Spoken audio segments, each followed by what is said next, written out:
saw the storm before we felt the rain.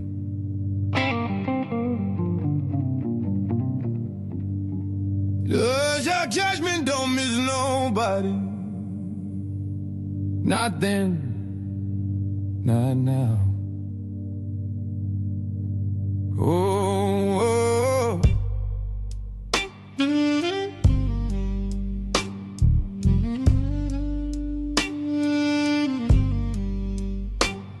From Zion came that voice, heavy like a lion's roar. Most High calling out the nation, settling every score. Gaza, Damascus tide, he said, I remember what you done. Fire gon' meet your strongholds when the reckoning comes. Ain't no hiding from the truth when the trumpet begins. He said, for 3 transgressions, and yeah, for 4 I ain't holding it in. Judgment rolling in like thunder on the plain. Ain't no peace when wicked men keep playing with.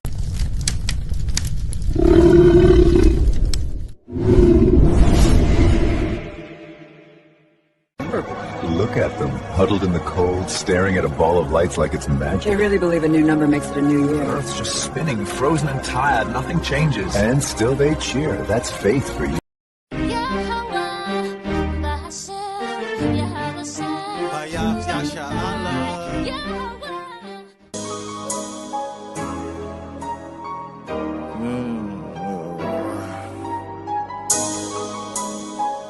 Plantation.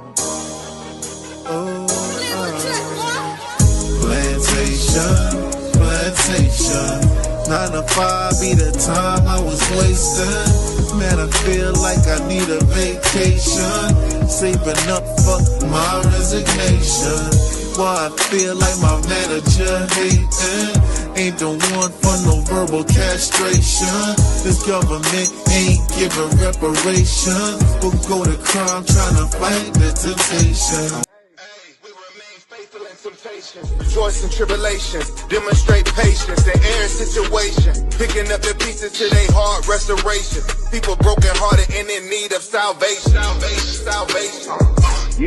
We in captivity, we done lost our history. Disconnected from his laws, now there's no integrity. Here's the book and let them see, because they dying in these streets. Walking in darkness and where the carcass is, the eagles be. Walking in darkness and where the carcass around us like vultures. Murder on their mind when they approach us. Let your light shine, watch them scatter like roaches. Babylon falling cause we taking back our culture. Heal our land, Abba now, put us back in agriculture. This word burning them up, Romans is a flamethrower. We prophesy destruction, nukes coming, game over. International, continental, ballistic missile. Them bombs dropping like rain, no drizzle. The lake of fire make them sizzle. Showing fruits of the spirit, we don't gather figs of thistles. That's the dog, you know, so just like you were saying.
Hey, my name is Amani Bright Laws.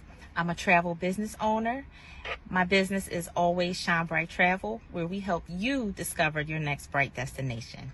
I want to talk to you really quickly today about becoming a travel business owner. Listen, if your passion is traveling, if your passion is exploring the world, if your passion is wanting to travel and explore the world, then you should become a travel business owner, okay? I have 2 easy ways to get started, less than 1 minute, okay? The first way, up here, our website, travelagentworkshop.com. And please use my sponsor ID, Always Shine Bright, okay? The second way is a text code. Text the word workshop to the number 281-767-9711. And again, reference my sponsor ID, Always Shine Bright, okay? Listen, the workshop is free. It's a free 3-day workshop, which gives you all the information on how to get started to become a travel business owner, okay? Any questions that you have will get answered within that workshop, okay? So let me meet you on the money-making side of travel, where you can turn your passion into your paycheck. Y'all know what time it is. It's your boy Chef D-Nail over here at Guess Who's Cooking. Good cooking, good eating, good living. Y'all know how we do it every Sunday about this time, man. We're going to get straight to it. We got the chicken and dumplings, all right? We got the perch fish with the mac and cheese, with the yams, with the 5 cheese toast over here on the Texas side. And of course, we got the world famous turkey tips, all right? We also got, on this one, we got the greens with the turkey tails, and we got the spaghetti. You already know what time it is, man. Hit the link, 773-992-4737 is the phone number to place your order every Sunday, all right? And you can hit us up on the Cash App to make payments at Guess Who's Cooking, the number 2, all right? You can hit the www.guesswho'scooking on the World Wide Web. You can catch us on Facebook Marketplace under Guess Who's Cooking, and of course on TikTok, man, at Guess Who's Cooking. Come on down, get your orders.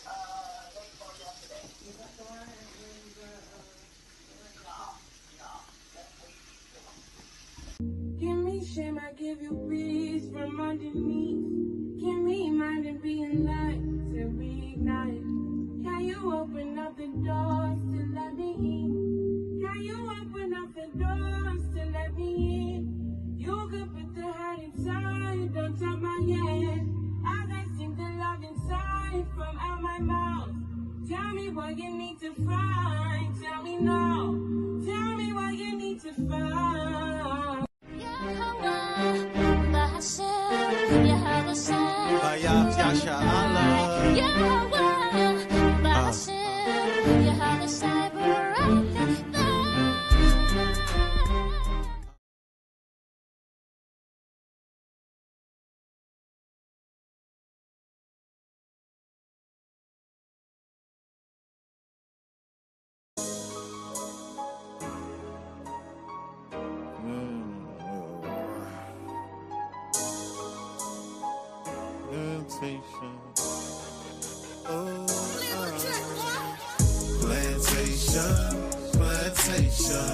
9 to 5 be the time I was wasting. Man, I feel like I need a vacation.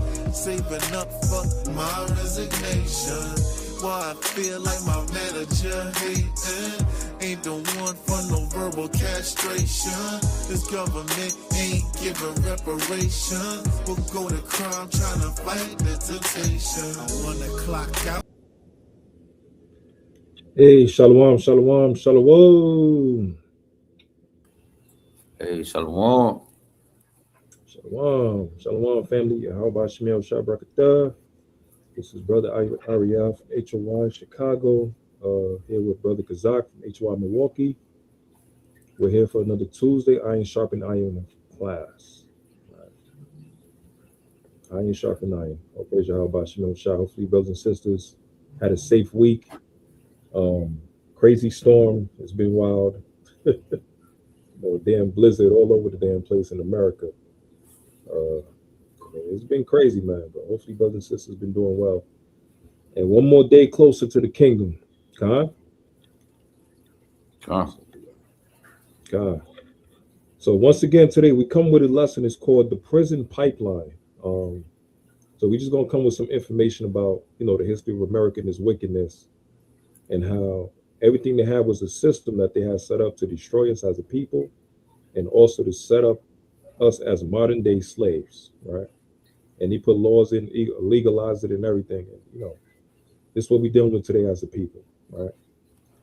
So first off, let me get Isaiah chapter 42 and verse number 22. So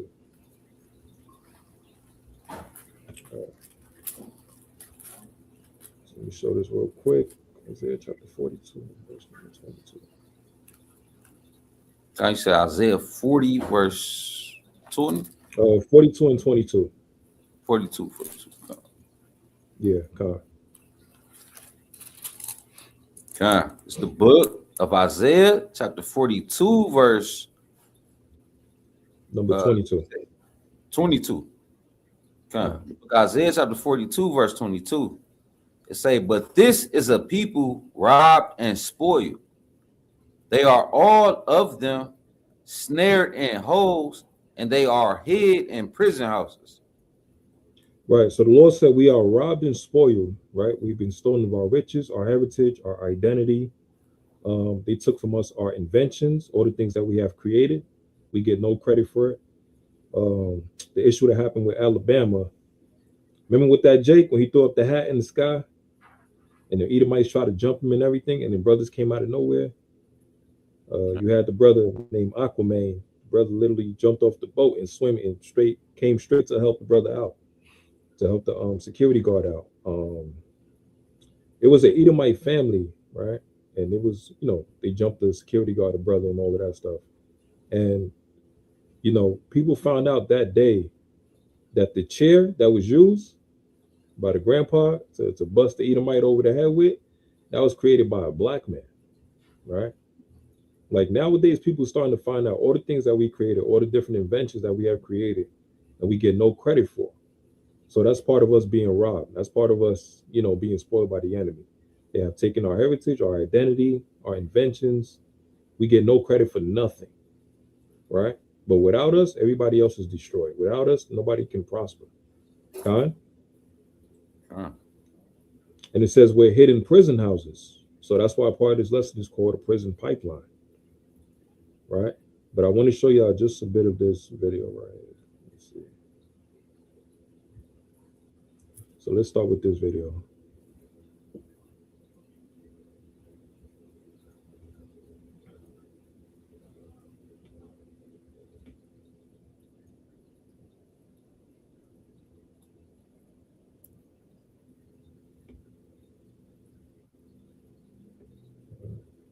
And let me get Psalms chapter 10 and verse number 1.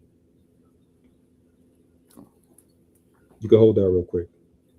All right, so let me get this one right here. Stop that, and let me get this video right here.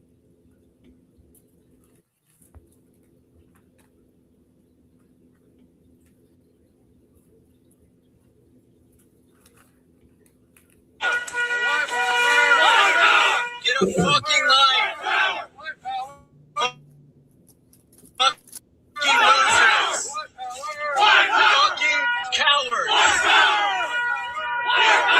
Take the mask off, bitch!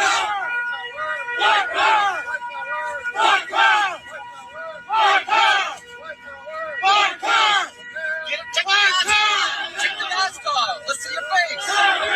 What are you scared of? I'll get you crack your ass, motherfucker! Tough guys? Tough guys? Take the mask off! Let's see it! Fucking cowards. You got nothing to do. Bye-bye, Kike. Go read a book.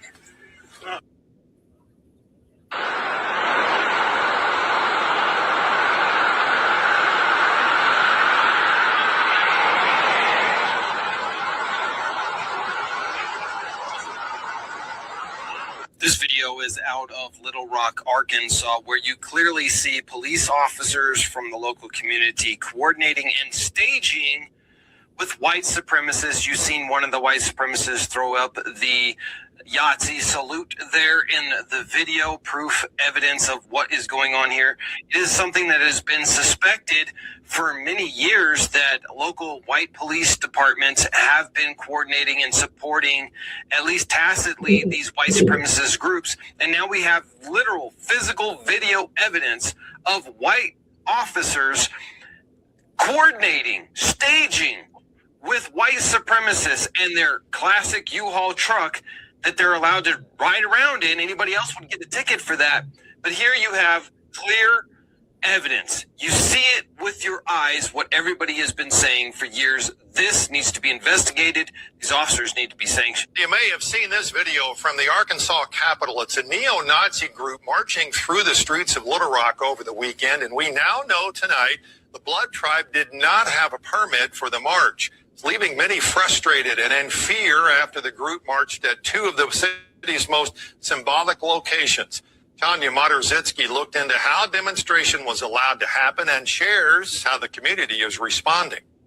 A small group of more than 20 white supremacists marched the streets of the Little Rock Capitol. Nobody wants to know that Nazis are coming to their town. And in front of Little Rock Central High School. I don't think many people felt safe this weekend. Something Representative Denise Ennett says was a reminder of history. The Little Rock Nine, almost 70 years ago, these 9 brave souls went in to integrate Central High. The Blood Tribe, who demonstrated on Saturday, did not have a permit with the city or Capitol Police.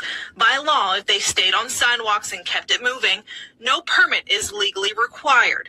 We also reached out to Governor Sarah Huckabee's office. Her spokesperson said in a statement, "Racism has no place in Arkansas, and I condemn this vile protest."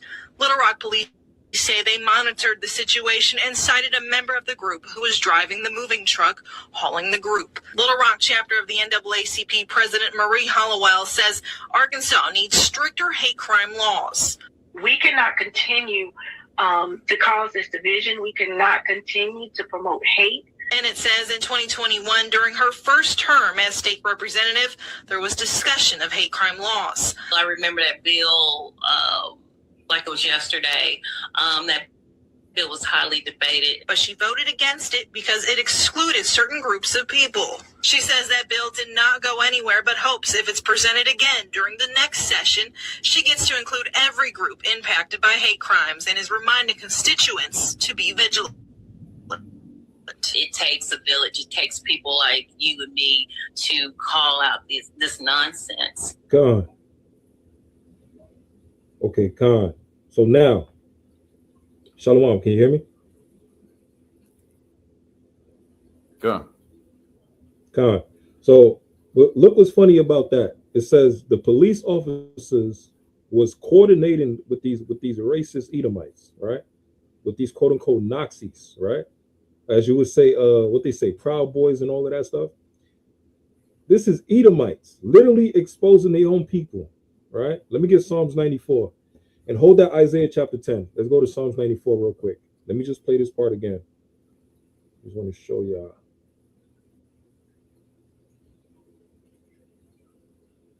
It said these Edomites, these police officers was marching together with these damn race soldiers, with these KKK enthusiasts, right? Let me show you this again.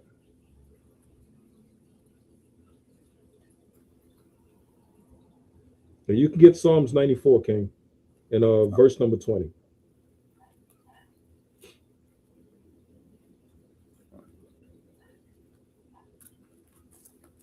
So the book of Psalms, chapter 94, verse 20.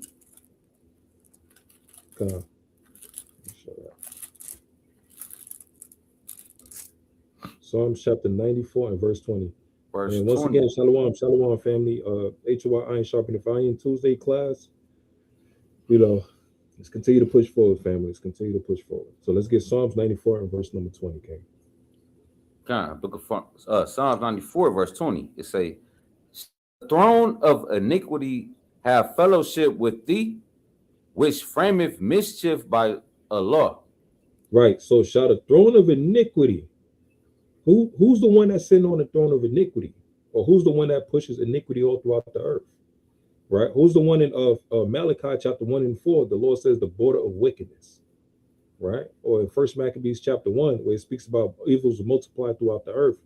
Because of what? Because of the increase of these Edomites. So they're the people that sit on the power of a throne of iniquity. Right? And shall fellowship with thee, which frameth mischief by a law. What they doing right now, just mixing in the cops and the KKK operatives and all of this stuff and all these damn Nazism and all of that. This is all Edomites. This is all framing them. This is all framing mischief by using the law, right? They're not going according to the laws of the Bible. They're going according to the laws of man, right? Read on. John verse 21. It say they gathered themselves together against the soul of the righteous and condemn the innocent blood. God. So they gathered against the souls of the righteous, right? So let's go back to that video again. They gathering against the souls of the righteous. And who's the souls of the righteous? That's us, the children of Israel. God. John. So let me show you this again. They gather against the souls of the righteous. Right? Crafty counsel with these bastards, man. And then when we tell people, listen, man, these officers been jamming us up, putting drugs in our pockets and all of this stuff in our cars and all of that, trying to frame us and everything, and people we think will be lying. You tell them they hate us, they got an issue against, they got a vendetta against us, they trying to find a way to try to jam us up and everything. People think that we lying, right? Moderzitsky looked into how demonstration was allowed to happen and shares how the community is responding.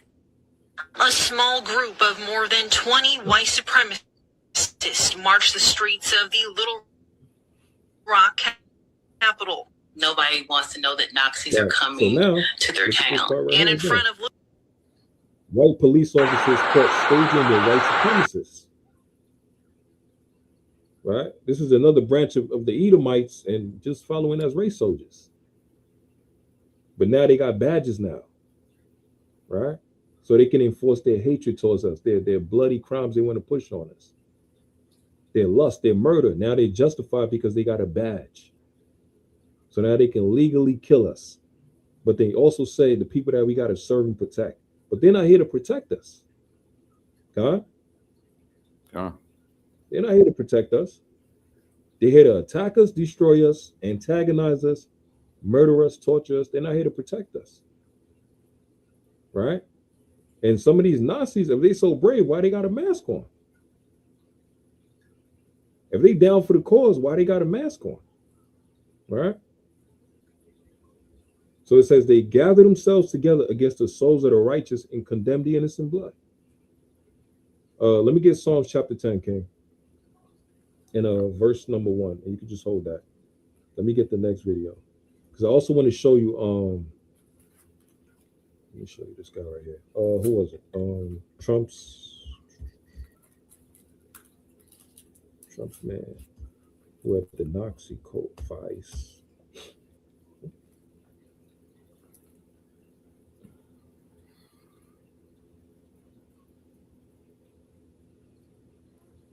Yeah, let me show you that right there. And let me also get this part. You got Psalm chapter 10 on hold, right? Go.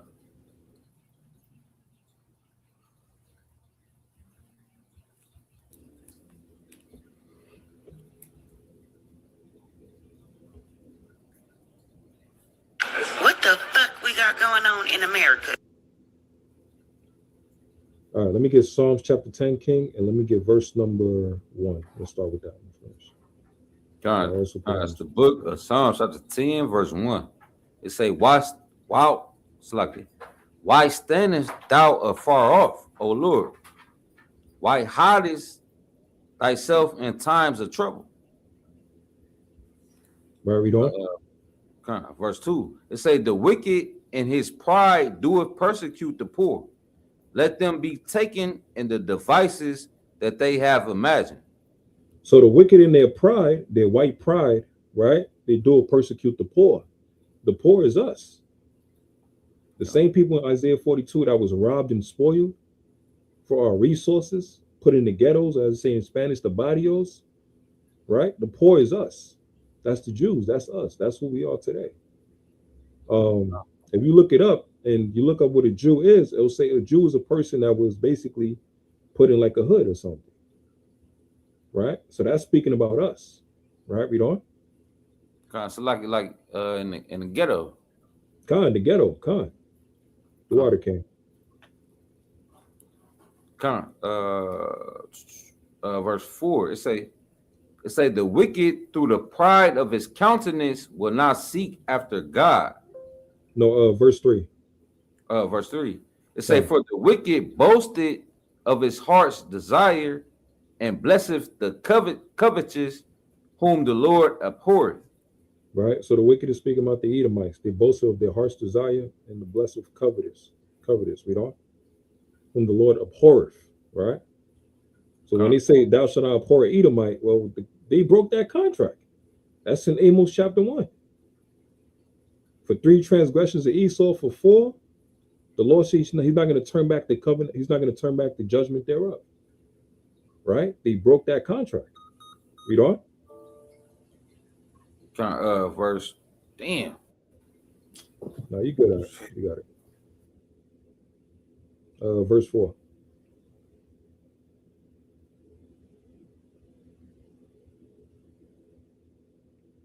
Right. It says the wicked through the pride of his countenance will not seek after God. God is not in all his thoughts. Right. So that's true. The Lord is not in Esau's thoughts because Esau think he's God. He's trying to take the position of Yahweh Hashem Yahushua. Right. Right. Because Esau think he's the Lord God. So he's trying to take the position of the Lord. Remember, Governor Cuomo in New York. A lot of my people in New York, you already know Governor Cuomo.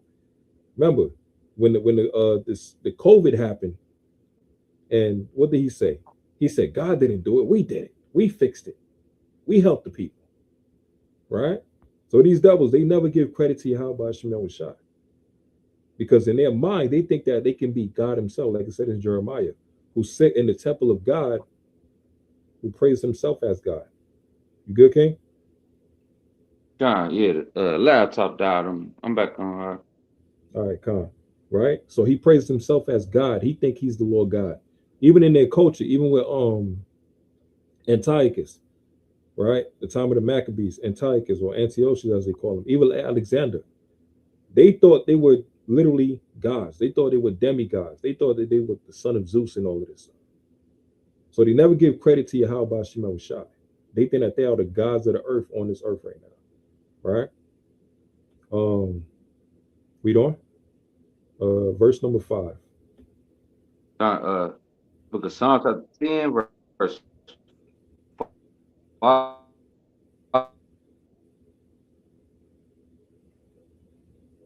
Of his sight. As for all his enemies, he puffeth at them. Right. Hey, ain't that what Trump was doing at the Davos speech place? He was telling what he gonna do about Greenland. They can't do a damn thing about it. He always boasting about America. America this, America is that. America is the #1 country and all of this stuff. #1 military. They was boasting and bragging even more after they done kidnapped and snatched Maduro from Venezuela. Right? His ways are always grievous. He shows no mercy, like he did with Jacob, like he does with us today. He shows no mercy. Like judgments are far above out of his sight. As for all his enemies, he puffeth at them. Even those that he made a contract with. God? Go. Right? Read on. Verse 6.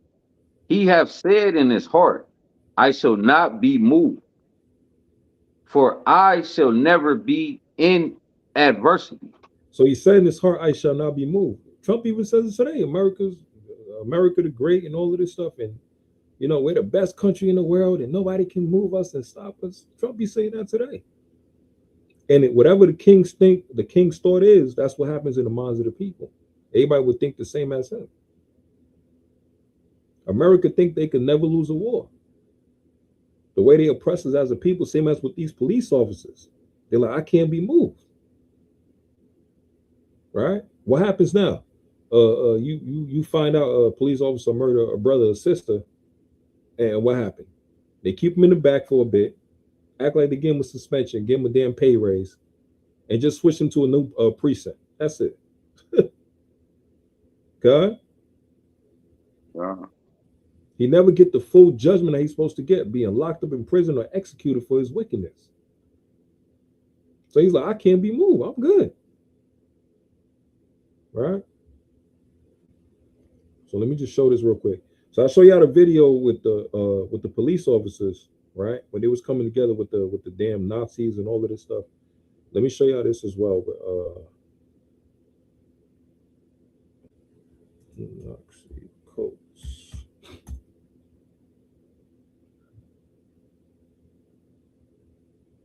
This dude right here.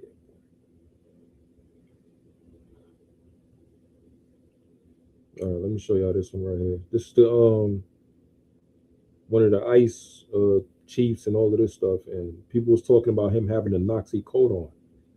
I remember earlier with the video when I was showing you with the police officers dealing with the Nazis and marching with them, right? So look at this one right here.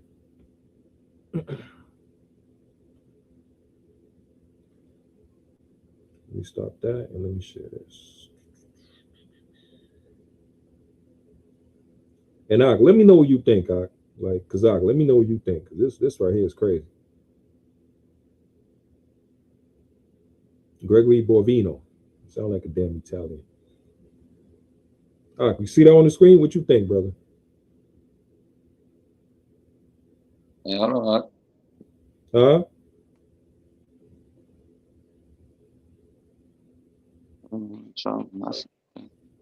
You see what the headline say? Yeah. God. It says Gregory Bovino, Trump's Nazi cosplaying immigration enforcer. So look what's happening. They had already showed the video, the police officers marching with the Nazis, white supremacists, right? And then now you got one of the leaders who's dressed like a former Nazi soldier, right? Gregory Bovino. And little by little, you know, Trump is letting you know, little by little, like he gonna force America to be quote unquote great again. All right? Yeah.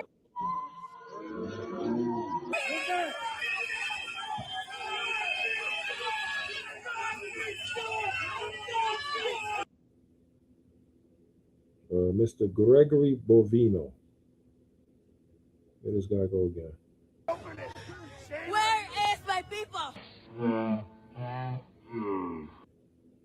You see, and they proud, they puffed up, right? They feel good because now they can oppress the children of Israel, and not feel bad about it. Why? Because Trump is backing them, right? Trump is threatening the people. Listen, man, if any of y'all put your hands on them, they got a right to shoot and kill, even if they're assaulting you. If any of y'all put your hands on them, they got a right to shoot and kill. Let's see that. Shalom, shalom, family. Come, please like, share, and subscribe. All right, Mr. Bovino, sound like a Italian. Go ahead, King. You know, like a couple of years ago, like when Trump said that little statement, right? He was like, you know, when you arresting these people, hey, rough them up a little bit, and gave them the kind of license to, hey, you know, put your hands on them a little bit before you put them in the car. Right. That's, you know, it's the same thing. Yeah, it's the same thing, King. Right?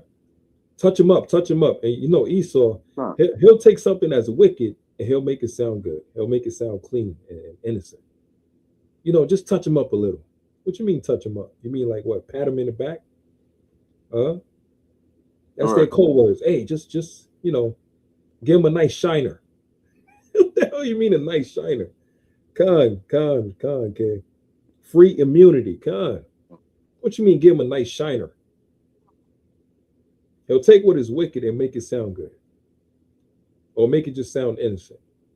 And next thing you know, you got a black eye like Adam 22. Right? Yeah, just give him a nice shiner. Give him a nice kisser. So this same ones These police officers. Let me show you this right here. Right, these police officers right here. And Shalom, once again, Shalom, family. So, the former president to the current president, let's see right here. Take back the streets. It doesn't matter whether or not the person that is accosting your son or daughter or my son or daughter, my wife, your husband, my mother, your parents. It doesn't matter whether or not they were deprived as a youth. It doesn't matter or not whether or not they had no background that enabled them to become socialized into the fabric of society. It doesn't matter whether or not they're the victims of society. The end result is they're about to knock my mother on the head with a lead pipe, shoot my sister, beat up my wife, take on my sons. Did you hear that? God. You know what this devil just did? He skipped over the problems that they caused. So the end could justify the means. He said it don't matter if they was deprived of resources and all of this stuff. Right? And remember, like we said, Isaiah 42 and 22, this is a people robbed and spoiled. These devils don't take no accountability for what they have done.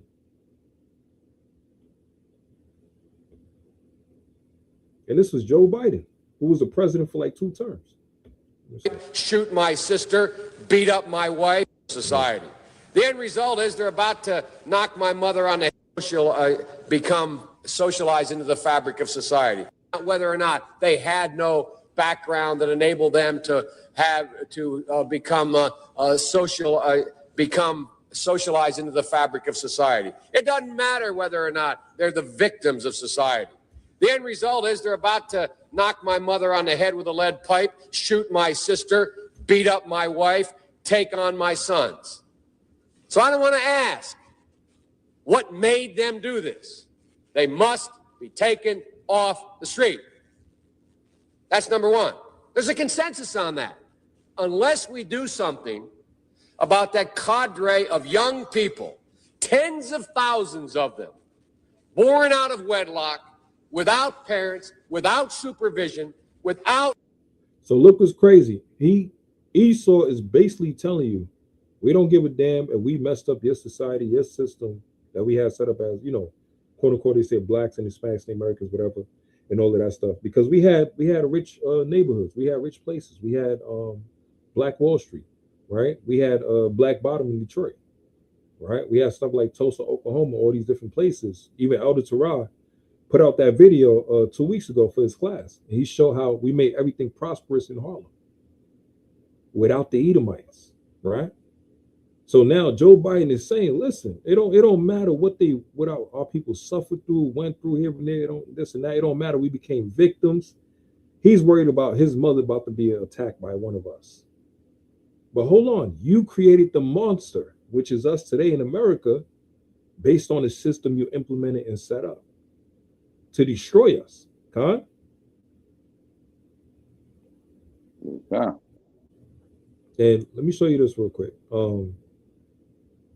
This damn devil, man.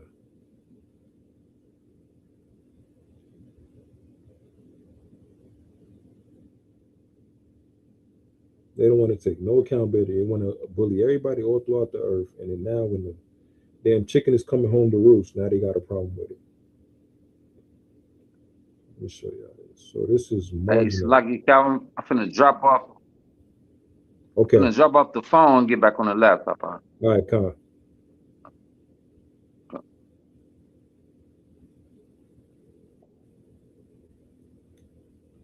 All right, so if y'all see the screen, marginalized, right?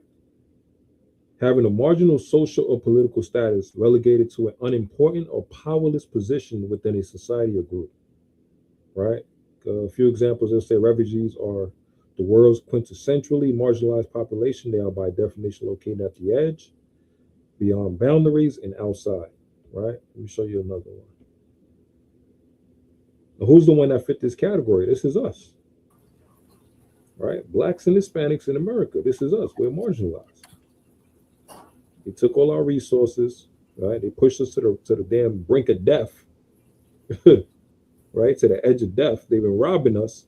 We get no credit for nothing. But we helped build this country and created everything for this country to make it prosperous as it is today. Right? We fought their wars.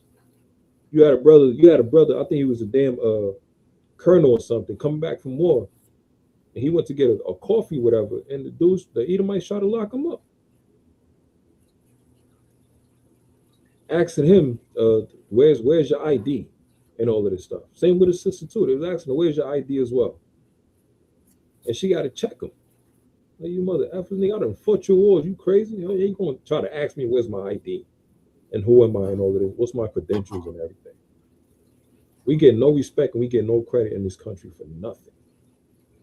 So where are the people that's marginalized? Khan? Yeah. You got anything to say, King? Khan, it was just yeah, it was just, you know, going back to that Psalms 10.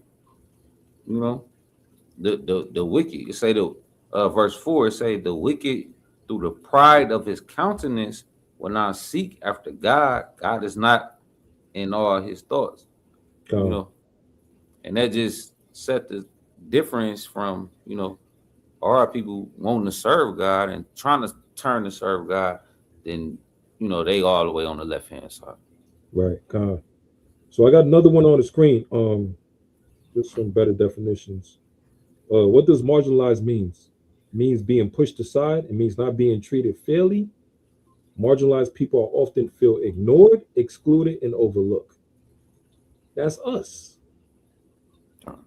We keep complaining we're not getting treated right, we're not getting treated fairly, the taxes and all of this stuff. Where's our benefits and everything? We done work 20 hours a damn day and all of this stuff. Right? And we're being overlooked. Other nations come over to America. Look what happened with the damn Somalians, who done stolen billions of dollars.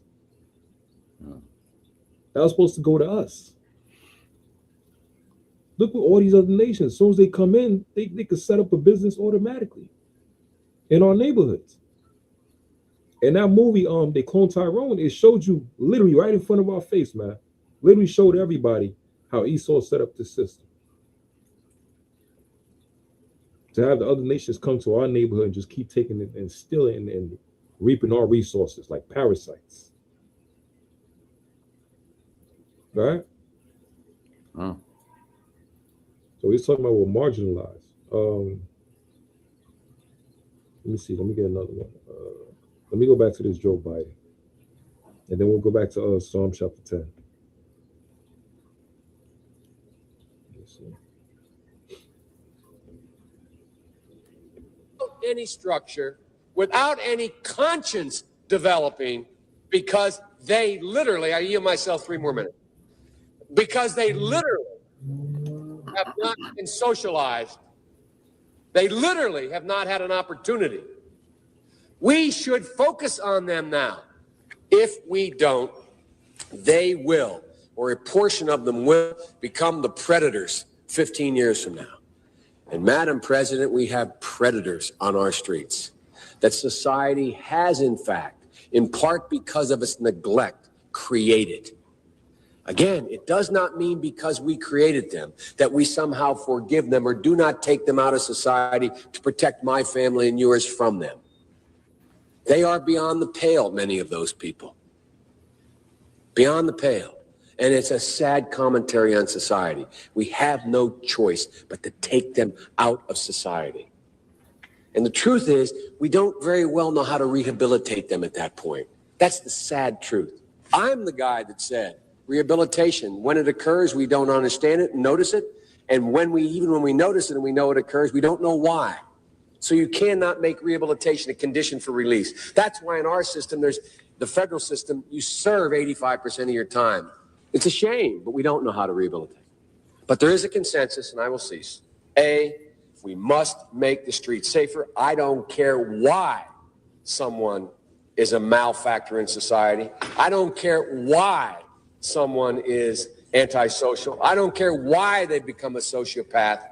We have an obligation to cordon them off from the rest of society, try to help them, try to change their behavior. That's why we do in this bill. We have drug treatment and we have other treatments to try to deal with it. But they are in jail, away from my mother, your husband, our families.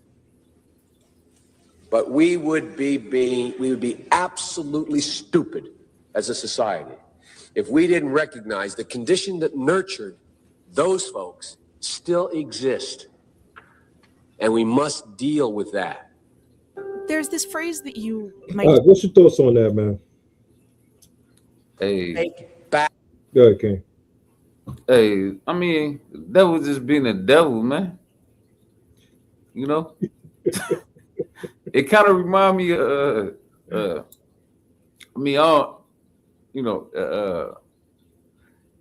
he just being a devil, man. And, you know, and I just looked at the date. This is back in '93. So that mass incarceration, hey, that was in the 90s. You know, probably a little bit back then, but my thoughts on it is, hey, the devil being a devil, man.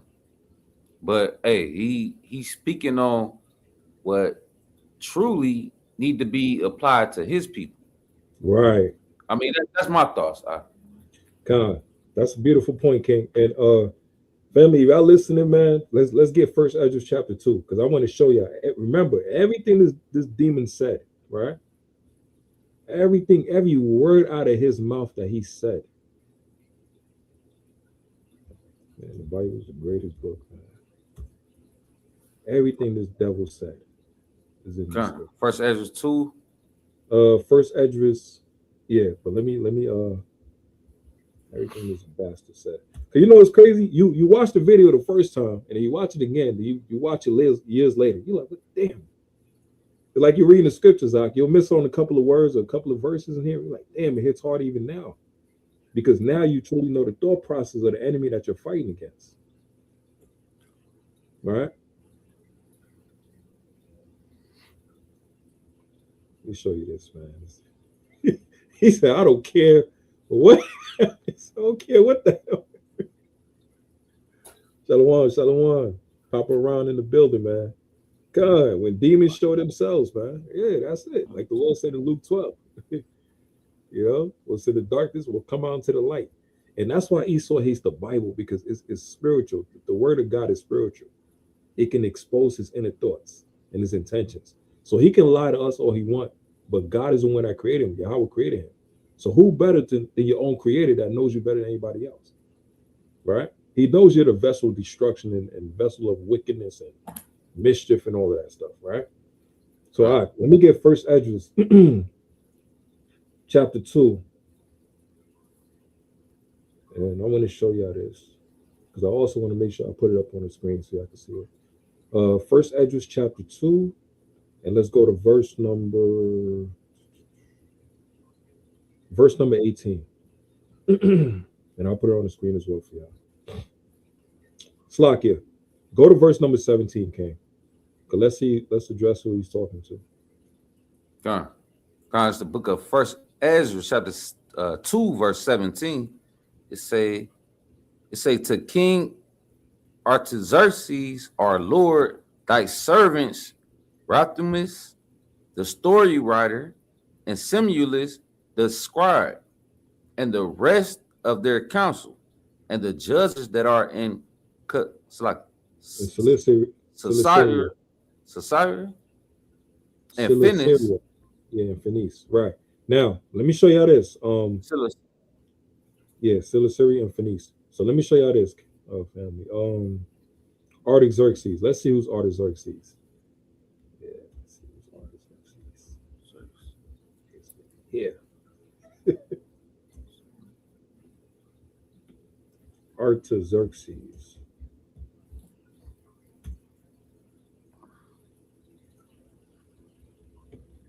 So who is Artaxerxes? Y'all know him. Y'all know who he is. Y'all might probably got a little confused because of the name, but If y'all seen a lot of movies, y'all know exactly who this bastard is.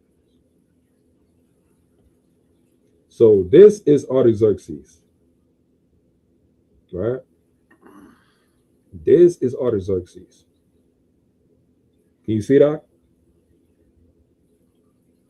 Yep.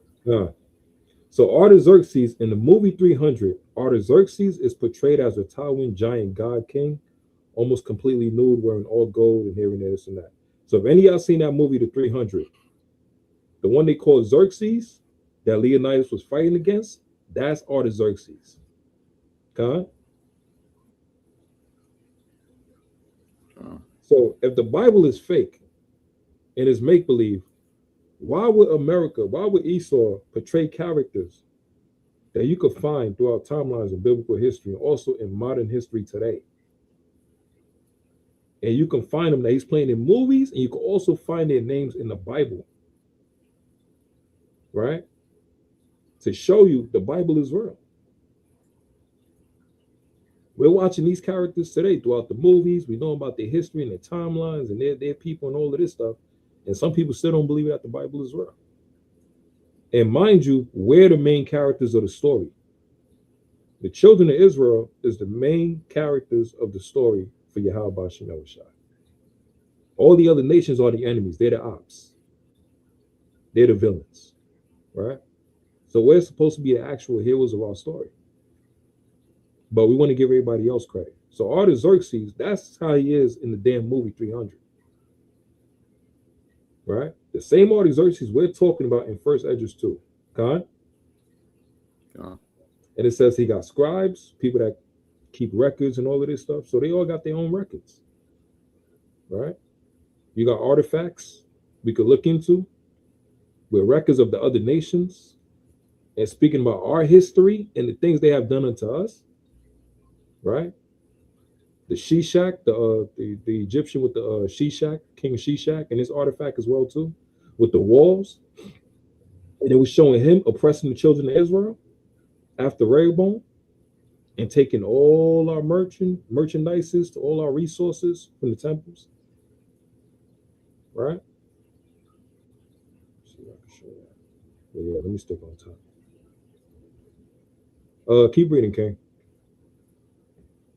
God, the book of 1 Esdras chapter 2, verse 18, it say, "Be it now known to the Lord King that the Jews that are up from you to us, being coming to Jerusalem, that rebellious and wicked city, do build the marketplaces and repair the walls of it and do lay the foundation of the temple." Now hold on, didn't Joe Biden say? Man, let's go back to this. You can't make this up. Let's go back to this. You can't make this up. You already know what I'm talking about, right? Yeah. What I'm talking about, King, bring it out. Hey. It's cold, right? Same thing. It's demon. Let me show you how this, man. Let's just go back to the video so I can just play. Let me just show you how this.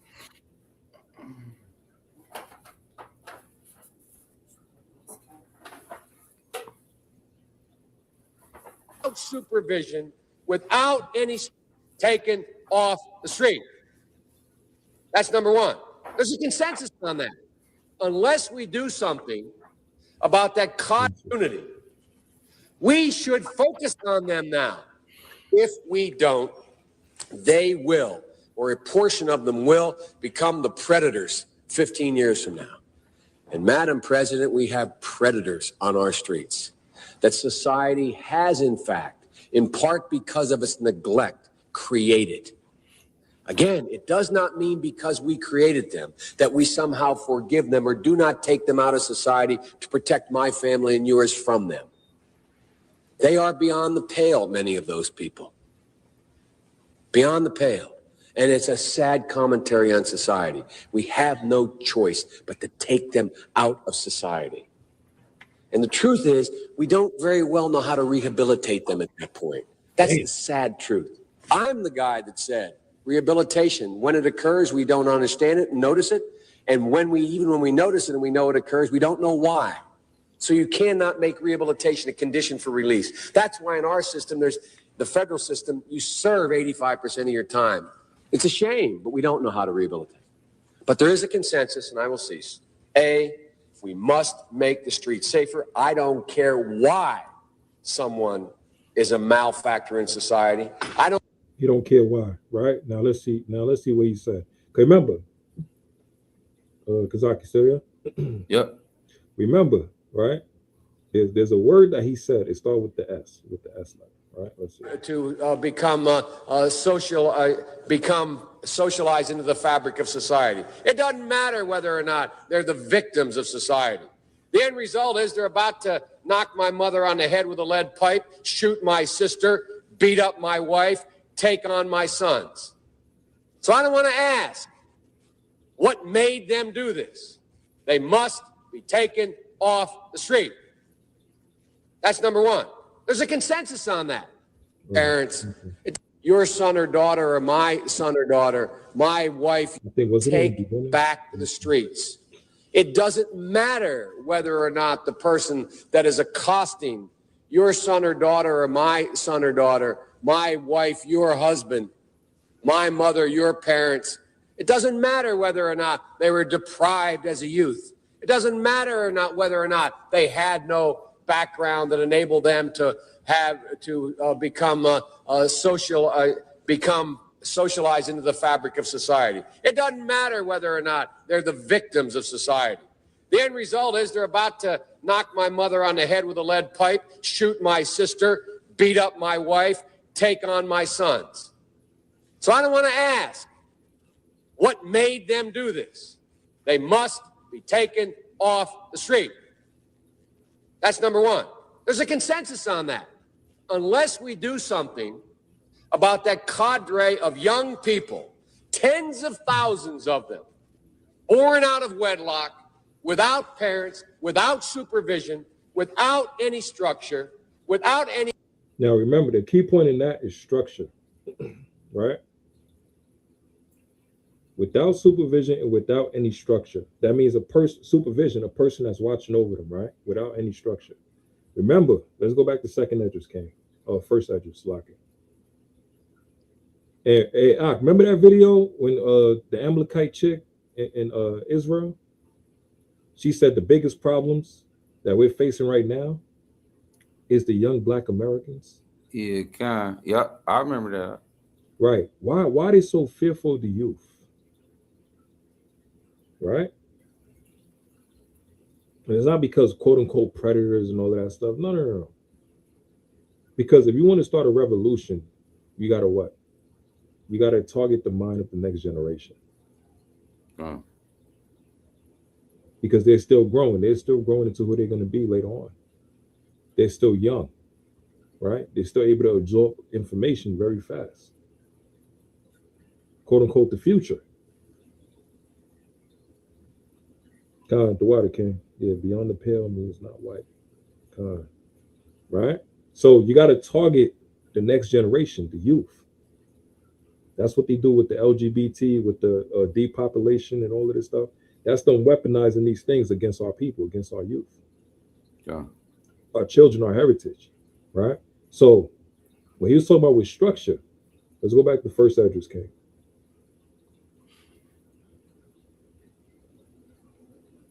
John's you want 18? Yeah. John's first Esdras chapter 1. Well, first Esdras chapter 2, verse 18. It say, be it now known that the Lord King, that the Jews that are up from you to us, being coming to Jerusalem, that rebellious and wicked city, do build the marketplaces and repair the walls of it, and do lay the foundation of the temple. So hold on, you see that? It says we're rebuilding the marketplaces, repairing the walls, and lay the foundation of the temple, right? What is that also showing you? That's like they said with Black Wall Street. When we separated ourselves from the other nations and we did things our own selves, we build our own structures, our own buildings and doctors and nurses and security guards and all of that stuff. We did everything within ourselves. God? Yeah. But the eyes of the heathen, they said as wicked. Why? Because they want to come in and they want to dictate and they want to control everything that we do. They want us to depend on them. Right? And part of us building the foundation of the temple is us doing it spiritually by applying your laws and commandments of the Lord. All right? So when we start to build that temple, like we said with Nehemiah and also Ezra, what happened? The heathens came in, hey, we want to build with you. Nah, we can't let you build with us because you're going to sabotage it. Good. Go ahead, King. Verse 19. Now, if this city and the walls thereof be made up again, they will not only refuse to give tribute, but also rebel against kings. Do you know why we're going to stop giving tribute and rebel against the kings? Because we're finally going to do what the Lord wanted us to do from the beginning. Keep his laws and his commandments and serve Yahweh Hashem Yahushai and give our resources and tribute back to the temple, back to the priest, back to the Lord, giving our tithes and all of this stuff. We're finally going to do what we're supposed to be doing with the Most High Yahweh Hashem Yahushai from the beginning. We're finally honoring the contract that we have with the Lord. God? And the heathens can't have that. Why? Because we're helping to benefit and build their empire. They need us. There's so many videos, man. You got some damn Edomites talking about if black people leave. It said it like 2 years ago. It said if black people leave America, I'm going with them. God. She said, if black people leave America, I'm going with them. And then you know what she said? She said, because we got the flavor, we got the style, we got the music, we bring the culture and all of this stuff. We make everything fun, lively, funny. We're the life of the party. And she said her people is boring, pale, you know, ain't got no flavor, ain't got no style, and just like dead wood or something, just dead. So even the heathens know our spirit and who we are. That's why even that video with tendonism, man, I seen that video. I was mad as shit. Tendonism with grandpa and all of that, with Unc, as they call him. All right, you seen that video? What happened? Everybody came traveling far and wide to meet Mr. Tendonism, right? Because he made the what was it? I think it was steak or something. Like, you know, it looked so good, it just melted right off the damn bone and everything, right? And he had a style with him. He had a spirit with him, right? And when you go over there, you eat the food over there, you feel like one of them. You feel like a family. You feel like that's an uncle, that's a cousin, right? You feel like family is there, so you can connect with that. And what happened? You had so many people traveling far and wide, helping and trying to support Unc's business, which was tendonism, because they loved it and they appreciated it, right? And it was a bit of nostalgia as well. And they wanted to support something that was ours, black business, right? Then later on, they found out that the business belonged to an Edomite. Huh? Yeah. And when they found that out, a lot of people was like, hold on, man. I feel like I got tricked. Man. Like, damn, I thought this was all black business. I got tricked. But they fell in love with Unc and his spirit. So now what happened? Esau get jealous. The actual owner of the company get jealous. Instead of him breaking Unc a piece of the pie and to keep it going and becoming even more prosperous, the Edomite got more jealous, and then he had to fire Unc. And he fired Unc, and guess what he tried to do? He tried to take the spot. He's coming in and he's saying, oh, look at that, look at the meat, oh, it's tenderness and all of this stuff. And people looking like it's not even the same no more. Like this, this damn devil just came and messed up. Go ahead, King. Like he literally just killed everything, huh? Yeah. Go ahead, King. No, go ahead, my bad. No, go ahead, I mean, be like that, man. Like, I don't know if you remember, like, I don't know, when I was a shorty, man, it was a song. It was a damn Edomite singing it. Everybody thought it was a brother. I forgot his name. But then when it came out, he was an Edomite. I don't know, but stop rocking with it. Right. I don't know. Was it You know what I'm Robin saying? Pickett or something like that, man? Yeah. Oh no, I forgot. But Nah, I get what I you're know saying. what you're talking about. Okay. Yeah, niggas like, nah, I ain't supporting that no. There's one video that damn cracker grabbed the damn steak and he tried to shake it like it's supposed to fall off the bone. Ain't nothing happened, right? Dude. Con, pop around. Yeah, that Edomite losing business now. Because everybody like, yo, it ain't the same. You came in and you messed up the whole party. Con, John B. Oh, John B, that's what he was talking about. Yeah. The Edomite, he messed up the whole flow of everything. There was one video, he grabbed the damn steak and he started shaking it, and it was hard as hell to break. He's like, oh, nah.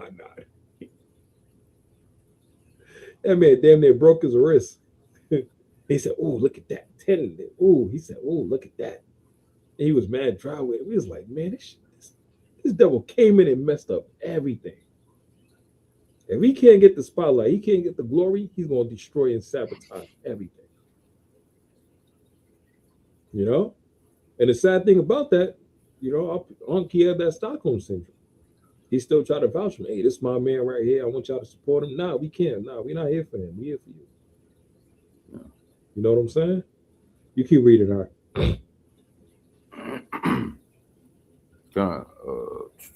We at verse 19. It say, now if this city and the walls thereof be made up again, they will not only refuse to give tribute, but also rebel against kings. And part of us now refusing to give tribute, what's happening? We're going to keep the money amongst us now. We're going to keep it circulating amongst us. Huh? There was I think it was the census. It was talking about like the black dollar in the black community, whatever. It only circulates like 1 or 2 times. That shows what? We only got like probably 1 or 2 quote unquote businesses, black business around our neighborhoods that people actually go and support. Because other people will come in, other heathens will come in, Chinese store, open it up, damn laundromat, nail salon here and there, Chinese people there, whatever, and all of this stuff. KFC, which people think is supposed to be for black people, Elam is coming in. Like this joint is crazy. And this is all part of the curses. We know that, but it's still frustrating. You know? But now what happened? We'll start giving tribute. Why? Because we'll start supporting each other now. You know? And rebel against the kings, you know? John, verse 20, you say, and for as much as the king, it's like, and for as much as the things pertaining to the temple are now in hand, we think it meet not to neglect such a matter. Hey, didn't Joe Biden say that? Don't overlook this. Don't neglect what's going on here. With the quote unquote black people and predators and all of that stuff. That's what he kept saying. Right? If you don't pay attention to this and all of that, this damn devil. He's saying the exact same thing this guy was saying. Come on, you know? But to speak unto our Lord the King to the intent that if it be that thy pleasure, it might be sought out in the books of thy fathers. God, right? And throughout the King, brother just sent me, shout out to the brother Yawasop. Like he said, a black dollar circulates 6 hours before it leaves, Asian 30 days. Come on, man. God damn. We don't even get a chance. And you know what's crazy? We generate about what? Trillions of dollars. Just with us. But everything we do, we're the consumers. We're spending everything instead of keeping it amongst us.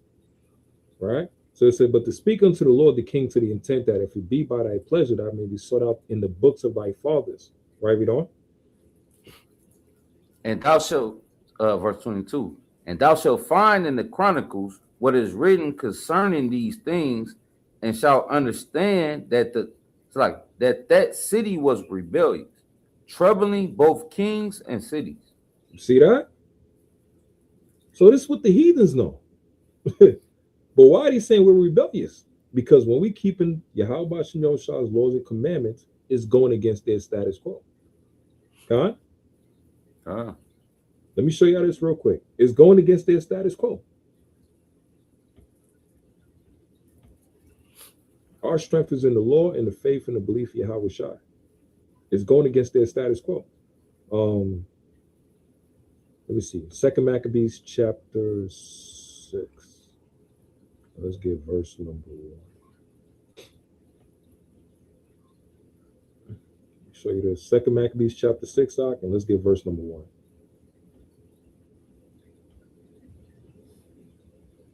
You got it, King. Book of 2 Maccabees chapter 6, verse 1.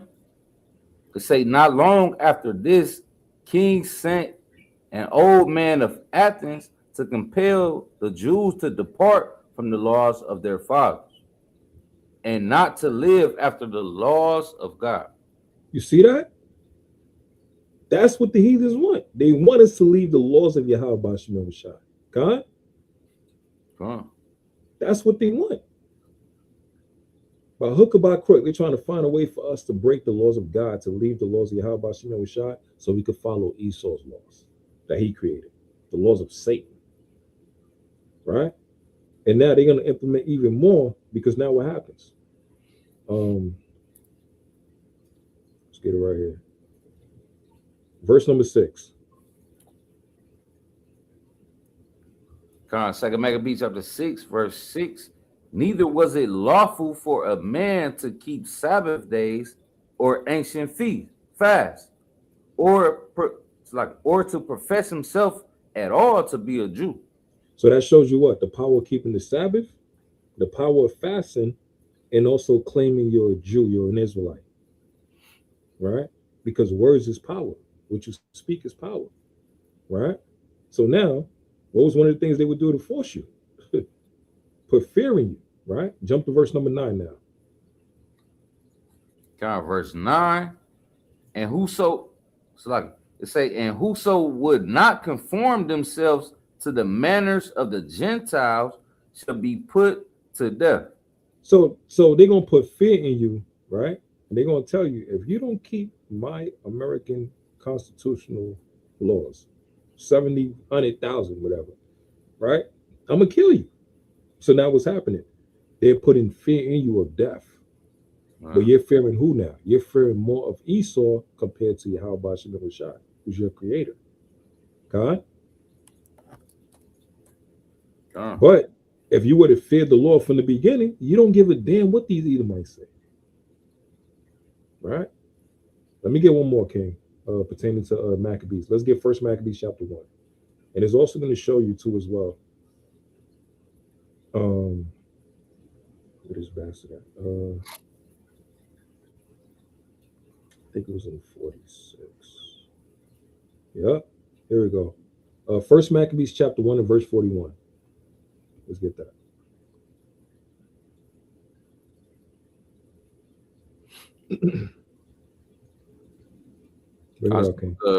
First Maccabees chapter 1, verse 41.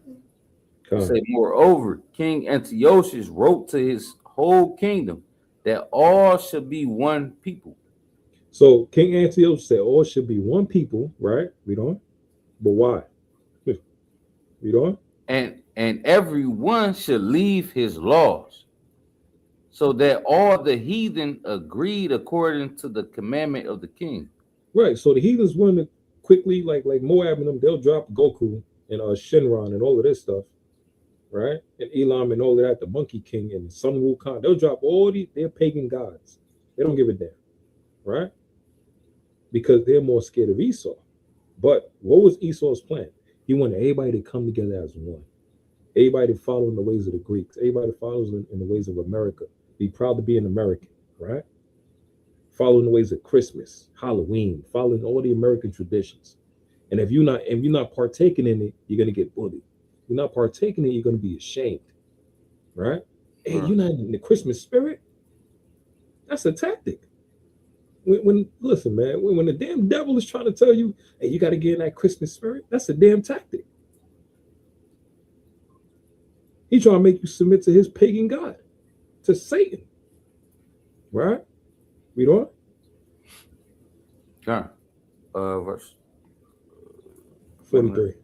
Verse 43, it say, yea, many also of the Israelites consented to his religion, and sacrificed unto idols, and profaned the Sabbath. So it says many Israelites. Hey, then the Lord said in Matthew 7:13, wide is the gate and broad is the way to destruction, right? But that straight gate, that narrow path, few go at it. So the Lord don't deal with the majority. So many of our people were sellouts. But Esau would never mention those that actually stood 10 toes down for the Lord and fought back. Con? Con. And it also show you, don't just follow the damn crowd because they got the numbers. Because you're following them to destruction. So these are many of our people that became sellouts because they feared who? They feared Esau more than they feared Yahweh Shemel Shah. They forgot their God. They feared the white man more than they feared the black God. Right? Let's see. So now we could just drop that right there. So let's go back to Esdras, King. Let's go back to Esdras. First Esdras chapter 2 and verse number 22. Shalom, shalom, family.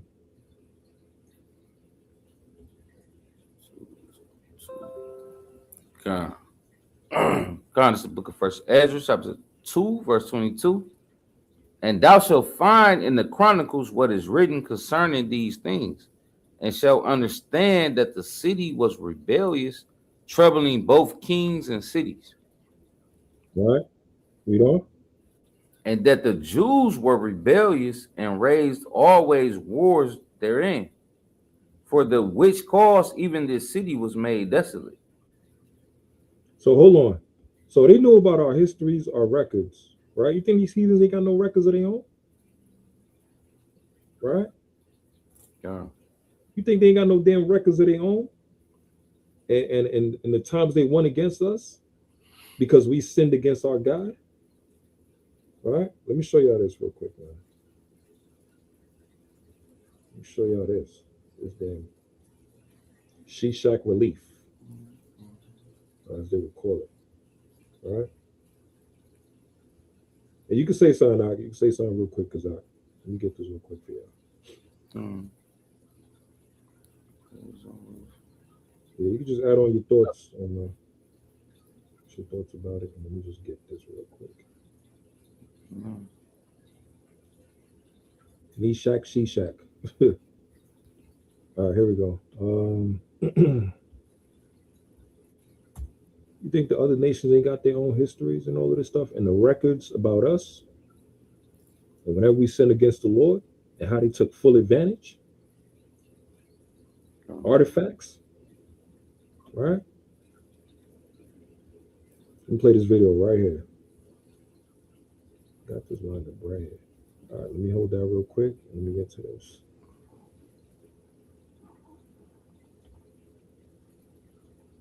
Shalom, Uncle Pen in the building. Woo! All right. Shalom, family. Yeah, let me play this real quick. Look at this right here. You think these other nations ain't got artifacts about us? These bastards. Let's get this real quick.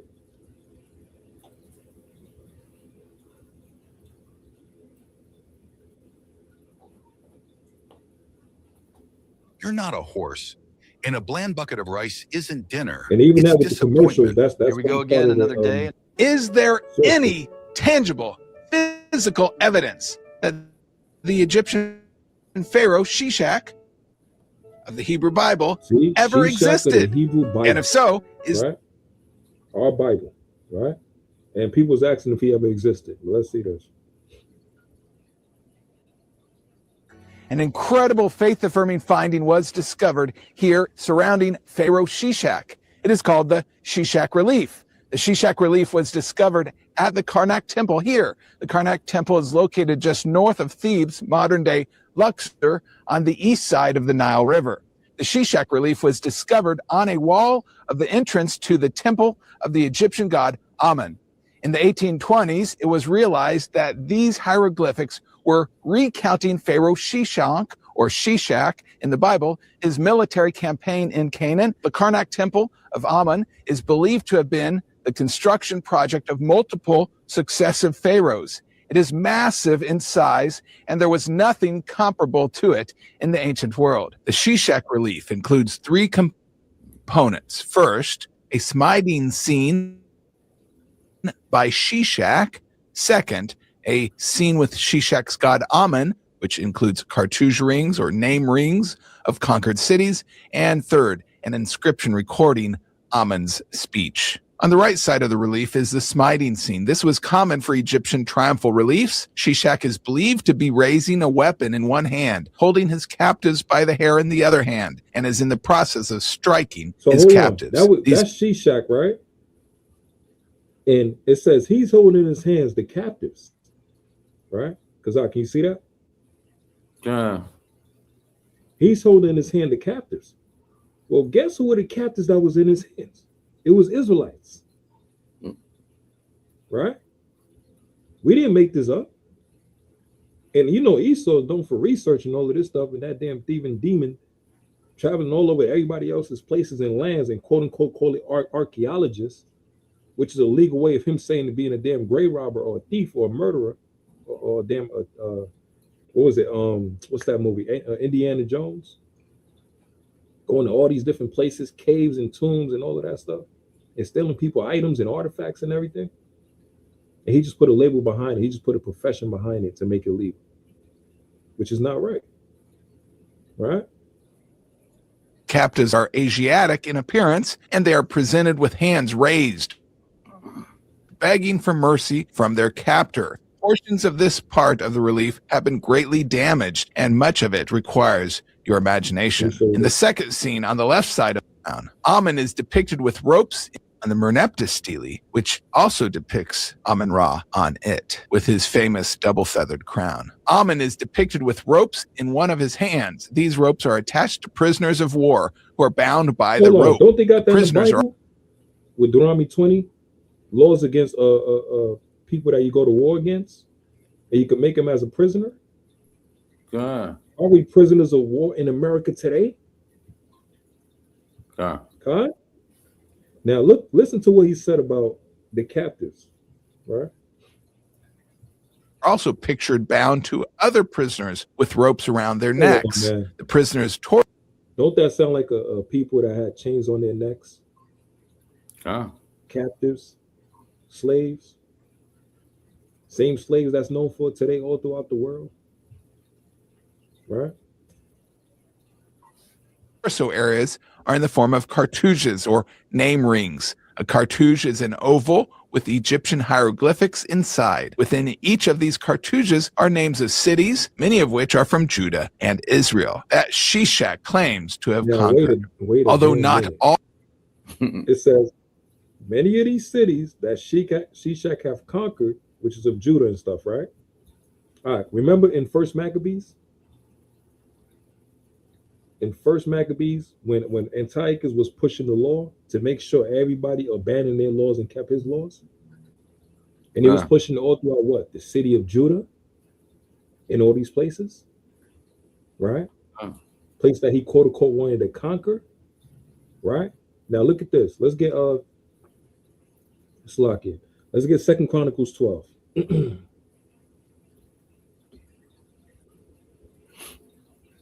If y'all think these nations don't know who the hell we are, you must be crazy.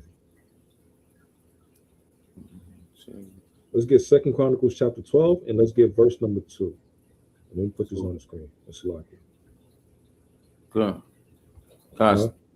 It's the book of 2 Chronicles chapter 12, verse 2. And it came to pass that in the 5th year of King Rehoboam, Shishak, king of Egypt, came up against Jerusalem because they had transgressed against the Lord. And 1,200 chariots and 70,000 horsemen. And the people were without number that came with him out of Egypt. The Lubans. So hold on. So it showed Shishak, the same Shishak people talking about in the video, right?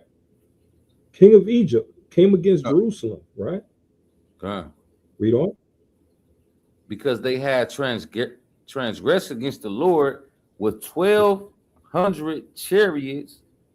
Read that again. Read that again. What was the reason why he was able to attack us? Because we have what? Because they had transgressed against the Lord. That's when the heathens know it's time to attack us. They try to force us to break the laws of Yahweh Shai because they understand once we break God's law and his hedge of protection is not on us, then they can come and get us. God? Yeah. That's what they was waiting for. That's our kryptonite, sin. That's the only reason he was able to win against us. That's the only reason Esau was able to win against us too as well. Because we broke God's law. Read on. God, with 1,200 chariots and 7,000 horsemen. And the people were without number that came with him out of Egypt, the Lubims, the Succums, and the Ethiopians. Right, Ethiopians, read on. And he took the fenced cities which pertained to Judah and came to Jerusalem. So he came with his full army and power immediately, because they was like wolves in the cut, just waiting. Right? They seen blood and they came and they attacked automatically like a shark. See blood in the water. A damn piranha. The minute we started breaking God's laws and commandments and forsaking him, the hedge of protection was gone. And he took advantage of the opportunity. And now they mocking us to this day. They got the image, like he said, about the Israelites that he conquered.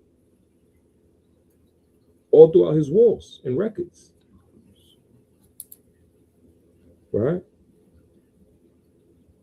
Read the next verse, King. This is verse 5. Verse 5, it says, then came Shemaiah, the prophet, to Rehoboam, and the princes of Judah that gathered together to Jerusalem because of Shishak, and said unto them, thus said the Lord, ye have forsaken me, and therefore have I also left you in the hand of Shishak. And listen, Shishak understood that. He said, because we broke God's laws and commandments, it was their opportunity as the Egyptians to come and attack us and to take us and to steal all our resources, our items in the temple, and to bring it unto their land. God? God. That's how the Lord works. That's how he operates. Right? Like in Jeremiah chapter 50. I think it's 50 and verse number 6. The nations know.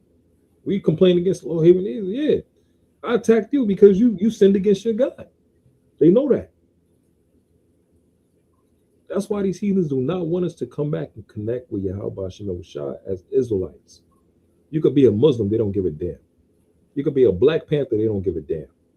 You could be a goddamn like you be a damn fish. They don't give a damn. But why is it when you say you're an Israelite?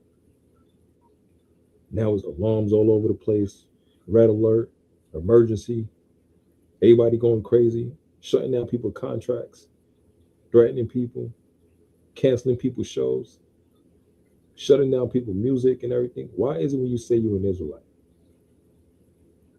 Now is a problem. God?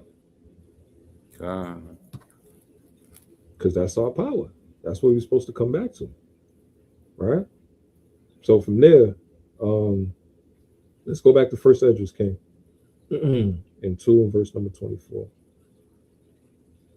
Matter of fact, let's play this. Let's play this next video because we're already done with that one. And go to Psalms chapter 10. Go to Psalms chapter 10 and go to number 4. Okay. And just hold that real quick and play this next video. Talking about we the problem. Must be crazy. All right, let me play the next video. Slide.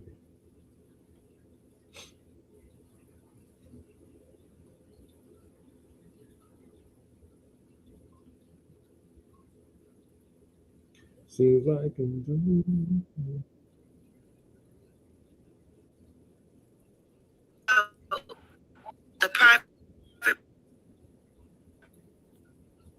prisons, the private Let's get it. fuck we got going on in America. Did you guys hear about the private prisons?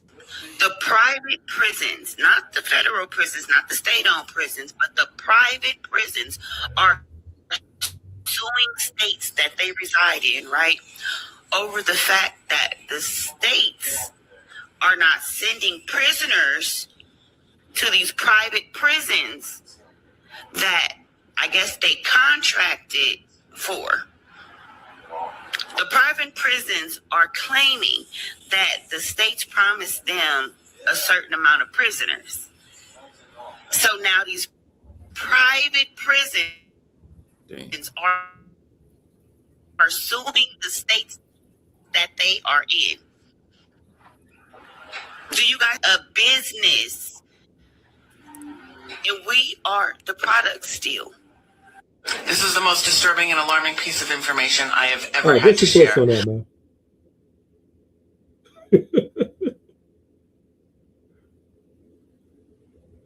Kazak, can you hear me?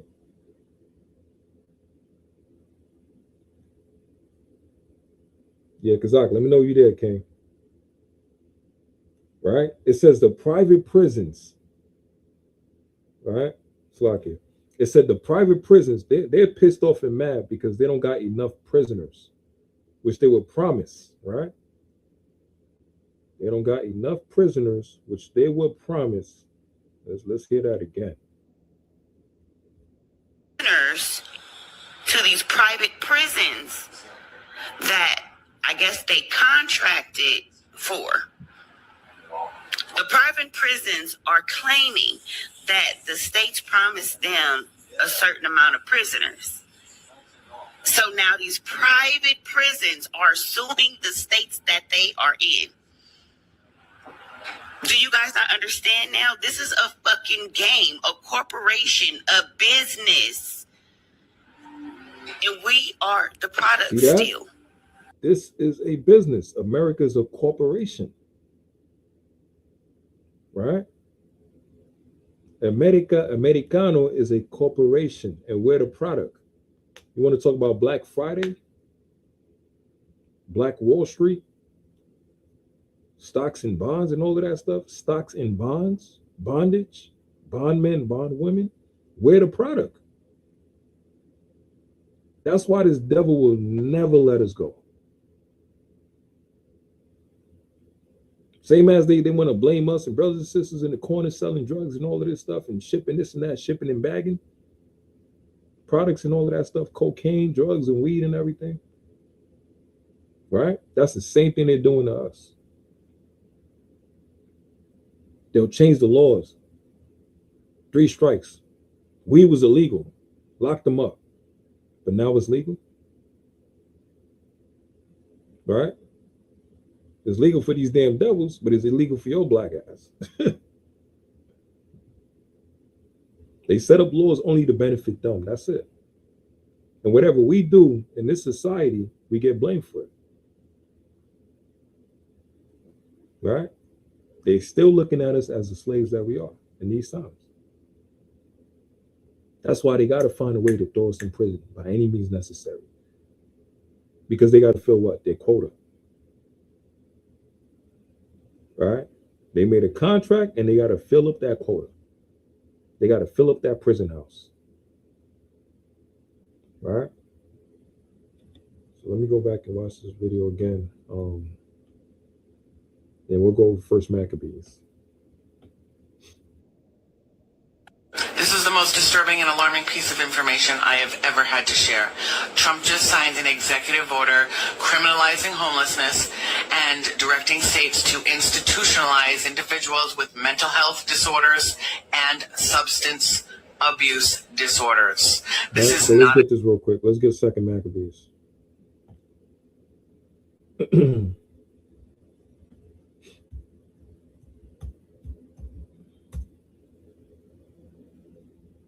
the Maccabees.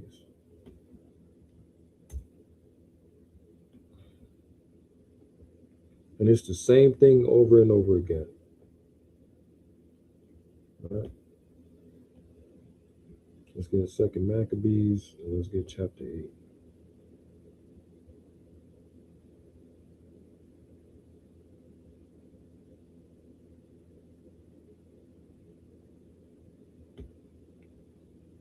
Let me set this one up. All right. Let's see the buzz one here. Okay. All right, so let's get this. This is 2 Maccabees, chapter 8 and verse number 9. There's also the tie in and to show y'all, same as the government was talking about, trying to fill up the prison houses, right? With us, they had a contract, and now they're being sued and everything. Nicanor did the same exact thing, right? So this 2 Maccabees chapter 8 and verse 9. Then forthwith choosing Nicanor, the son of Patroclus, one of his special friends, he sent them with no fewer than 20,000 of all nations under him to root out the whole generation of the Jews, right? And with him he joined also Gorgias, a captain who in matters of war had great experience, right? So this is Nicanor. He wanted to wipe out the whole nation of Israel. What's that? Genocide. Trump want to do that today as well to us, right? And part of them doing genocide, it ain't just them killing us automatically. Even with all the damn shots and all these drugs they trying to put in our system, the food they trying to poison everything, they're trying to find a way to kill as many as they can as quick as possible, right? And God is the one that's still holding us up, is still strengthening us in these times. So look what Nicanor did. So Nicanor undertook to make so much money of the captive Jews, right, as should defray the tribute of 2,000 talents, which the king was to pay to the Romans. Look how cold that is, man. This Edomite, who's a Greek, had to pay the Romans, who were also Edomites, right? He had to pay his own people. They owed money. So guess who he used as commodity, as currency, which was us, the Israelites. We're the jewels of God. We're the currency all throughout this earth, right? Ain't that saying they said melanin is more expensive than gold? So Nicanor promised the Romans 2,000 talents, right, to pay unto the Romans as tribute. So that payment was who? It was us. So he already promised that. Same as they said with the prisons, you got to promise at least, a couple of million prisoners in that prison and fill it up. So that's free labor for the people over there, right? Here we go. Wherefore immediately he sent to the cities upon the sea coast, proclaiming a sale of the captive Jews. This is what they're doing. They selling us to these prisons and promising that they should have 80 bodies for 1 talent, not expecting the vengeance that was to follow upon him from the Almighty God. So this is nothing new under the sun. This damn devil already promised the Romans that he was going to sell us to the Romans. Same as with the prisons, right? So what they got to do? They got to fill up the prison houses. They got to complete their quota, right? You park your car in front of your damn house, and they put a ticket on your car for no damn reason. And you mad as hell, like, what the hell is going on? They got to fill up their quota. This damn demon is wicked as hell, man.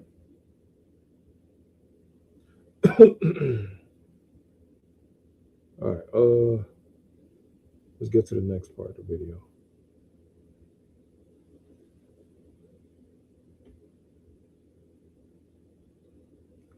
Let's get to this part right here. Not a joke.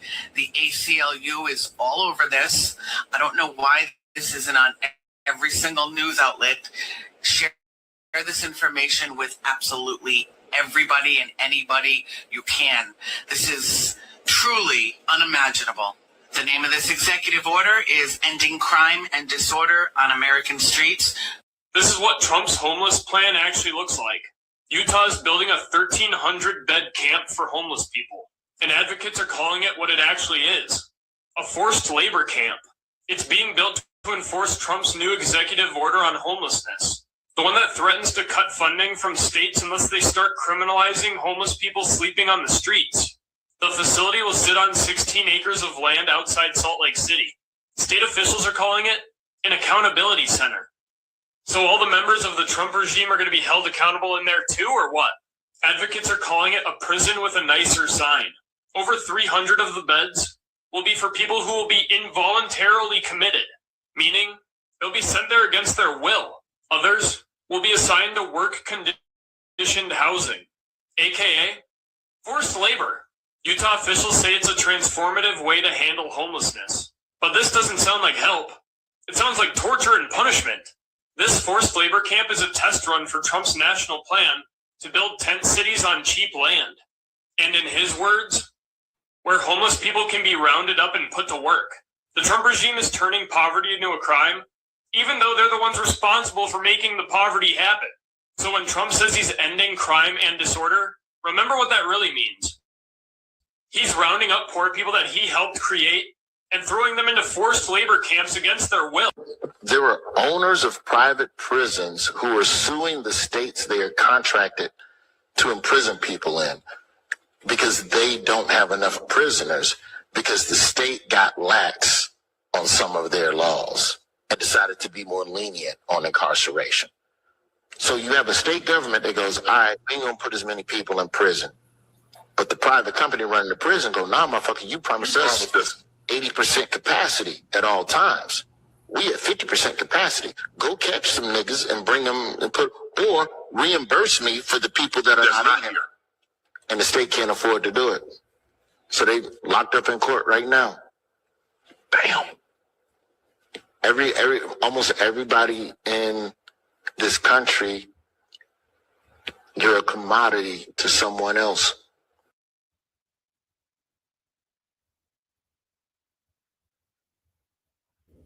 Con. So once again, it's showing you America cannot last without the Israelites. The prison system they have set up, the prison pipeline, how they have the children going from the schools into the actual prison and all of that stuff, right? It cannot last without the Israelites. Me and the brother Ayah, we was talking about it with Blackbeard like 2 days ago. We was like, it's crazy, man. If we try to help these youth to get on the right path, start to keep the laws and commandments, get off the street, stop killing each other and all of that stuff, we're gonna fix the problem. We're gonna fix the issue dealing with those that we're able to help that's amongst us, that's near us, close proximity. But if we do that, what's gonna happen? Either like hell no, that's a damn problem. We ain't gonna have no more of the people that's the young teenagers or the quote unquote they want to call predators that Esau done created coming in to feed that prison pipeline. And they're going to start to lose what? Money. Millions of dollars. Because as soon as you get in that prison, you a slave again, 100% now. And I know, fam, listen, I already know. Y'all seen the videos, the TikToks and all of this stuff, how they was trying to make prison look. You got people in there, they making new outfits, clothing, creating new, building cars and all of this craziness, everything, this and that. Yeah, they're slaves now. They're slaves. Just because you at the bottom, you make it look all right, that don't mean you're supposed to be there. I don't mean it's all right. You're still a slave. Right? Go ahead, Ak. You want to say something, King? No, God, it's lucky. I went dead on me. I had to power back up. Yeah, we good. Let's keep it flowing. You still a slave. So this whole system gotta go. Listen, man, everything in America gotta go. Everything in America gotta go. Right? Let me show y'all this image, man. This is from a book I have right here. Everything, it gotta go, man. This is from a book right here, a mighty book right here, Systems That Shape Black America. This book is fire, it's powerful. 40 many lessons outlining defining moments from slavery to modern day, right? This book right here is fire. This book right here is fire. Right? So let me show y'all this. Hey, Slucky, Garrett, what's the name of the book? Systems That Shape Black America. 40 many lessons outlining defining moments from slavery to modern day. Right. System That Shape. But I'll send you how it looks and everything so you can order it. This book is fire, man. Listen, I'm gonna read one of the pages from here.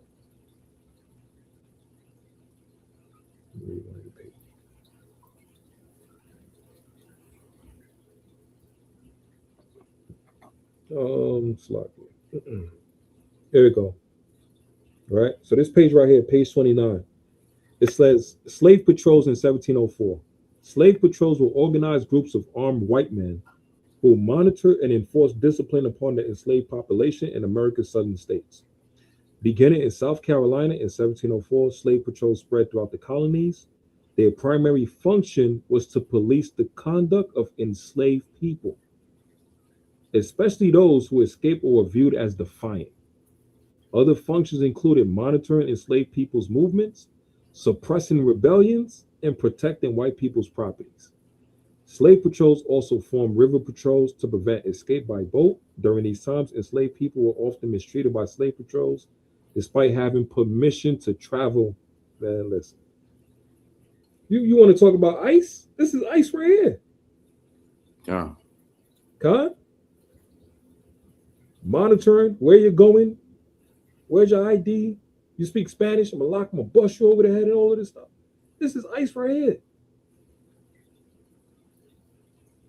Despite having permission to travel, you got a passport, license, and all of this stuff.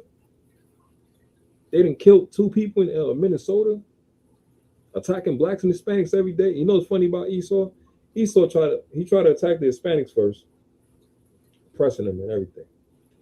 Nothing really popped. Nothing really popped. Then he started locking up some black people as well too, right? Nothing ain't really popping, right? He couldn't get that rage. He couldn't get that anger that he needed to create that big protest, right? But lo and behold, who did he attack and everything just started exploding?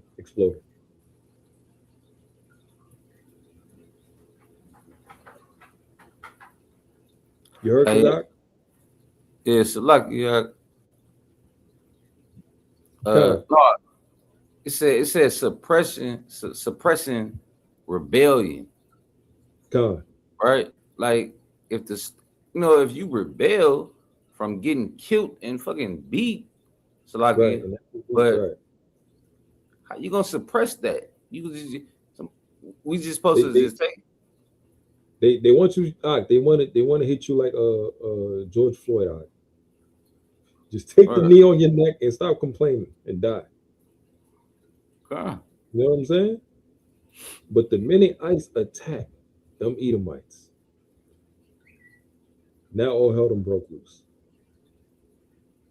Now you got all these Edomites going out there protesting for 3 days straight, rain, sleet, or snow. But they was not doing the same when blacks and Hispanics was getting harassed, attacked, tortured, right? Ambushed, bullied by ICE agents.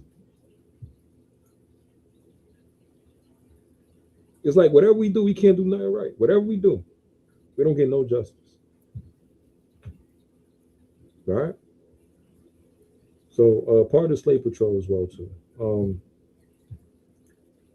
As the population of enslaved black people increased, especially with the invention of the cotton gin and the cultivation of sugarcane, so did white people's fear of resistance and uprisings.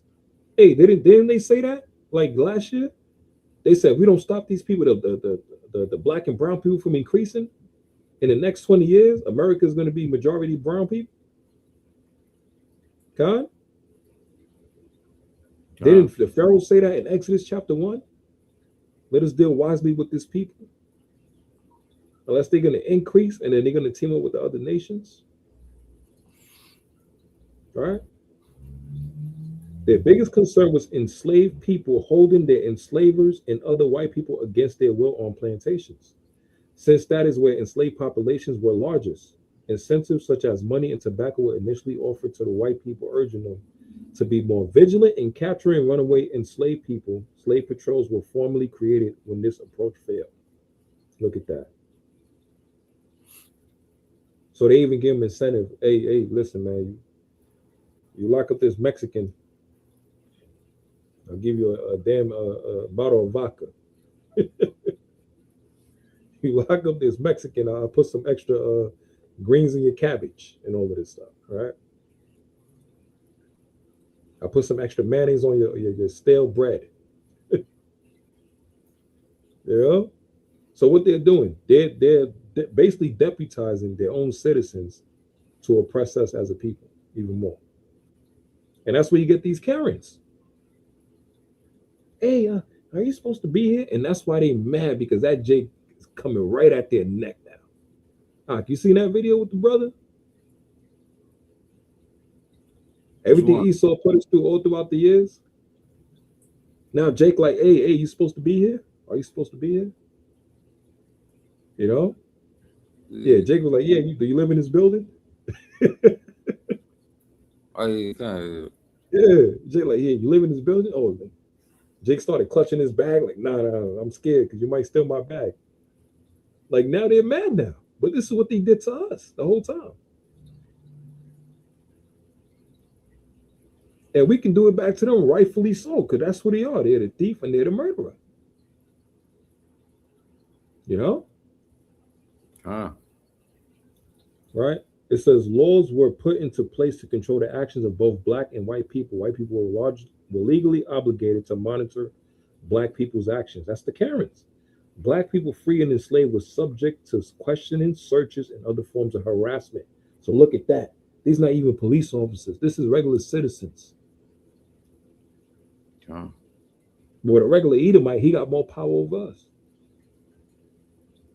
But America said we all equal. Enslaved people who were encountered without traveling passes from their white enslavers were returned to their slaveholders as stated in the slave codes. Expected punishment for running with enslaved people, including whippings and beatings. That's ICE today. Nothing is new under the sun. Papa Ron, yeah. Like you said, don't forget you mentioned going to the hole with the possibility of extended sentences if you don't work. Right. That's the wicked system and inventions of Esau. Keep us trapped, keep us enslaved constantly. Right? What else I had here? Let me show this real quick. Slide.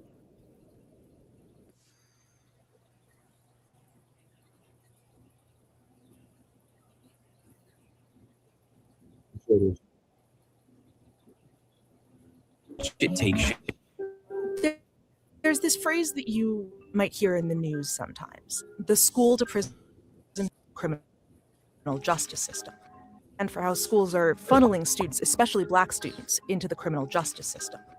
It started in the 90s when schools responded to fears about crime with zero tolerance, which mandated suspensions and expulsions for certain violations. They also cracked down on little things like talking back or uniform violations. The hope was that it would keep bigger problems from bubbling up. But as a result, out-of-school suspensions have doubled since the 1970s, and they keep increasing even though juvenile crime rates have now been dropping for years. Around the same time, the number of police officers stationed full-time inside schools has increased by a third between 1997 and 2007.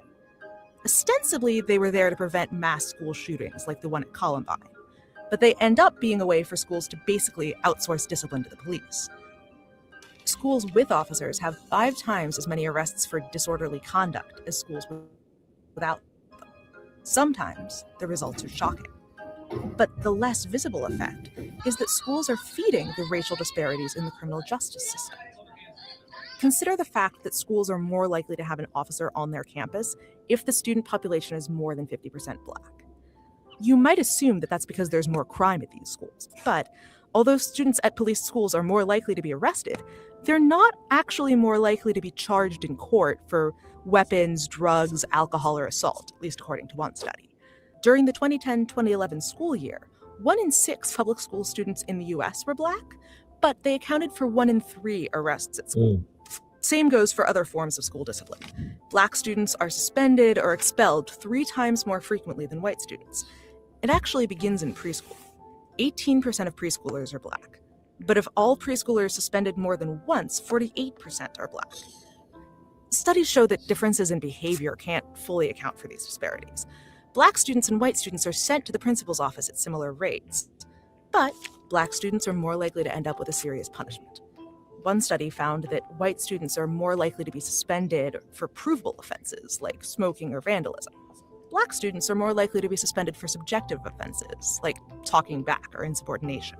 Students who are suspended in school are more likely to later drop out or get arrested. So the federal government is asking schools to make suspension and expulsion the absolute last resort. In Oakland, California, public schools are trying something called restorative justice, where both parties in a conflict talk it out with a counselor instead of relying on punishment. The results are pretty encouraging. In the last 10 years, chronic absenteeism is down, and graduation rates are up in the schools that have tried it. Other cities and districts are also trying new policies. They're hoping that if their students end up in the criminal justice system, at least it won't be because the schools push them there. Right, so I just want to show that real quick to also show you, even with the educational system, with the school system and everything, part of that prison pipeline, even with our children trying to get an education, and we're being taught by who? Our enemy. We're being taught by this damn enemy. His story, his lies, right? We're not truly being educated in the ways of truth, as you would say, right? So now our children's at his school eating up all his garbage, and they got more officers and security in a black school than they do in a white school. But where all the school shooters being at? Why they don't have the goddamn National Guard in all these damn white schools and everything, where majority of all these school shootings be at? You see what I'm saying? Kinda. All these mass shootings, it happens at an Edomite school, majority. But they got more security and more officers at a quote unquote black school. That's crazy. Because that's constant oppression. And plus, it's like you in the prison system again. You might see the same cop you grew up around at school, you're going to see him now in the prison. That would be crazy.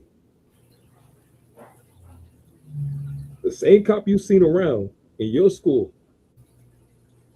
and now you ended up in prison, and now he's in the prison with you as well. That's crazy. Courthouses and all of that stuff. All of this is part of that system. You know? And Salaki Cap, Salaki, not even just bringing up, like, you know, how it's fun, like how it's set up.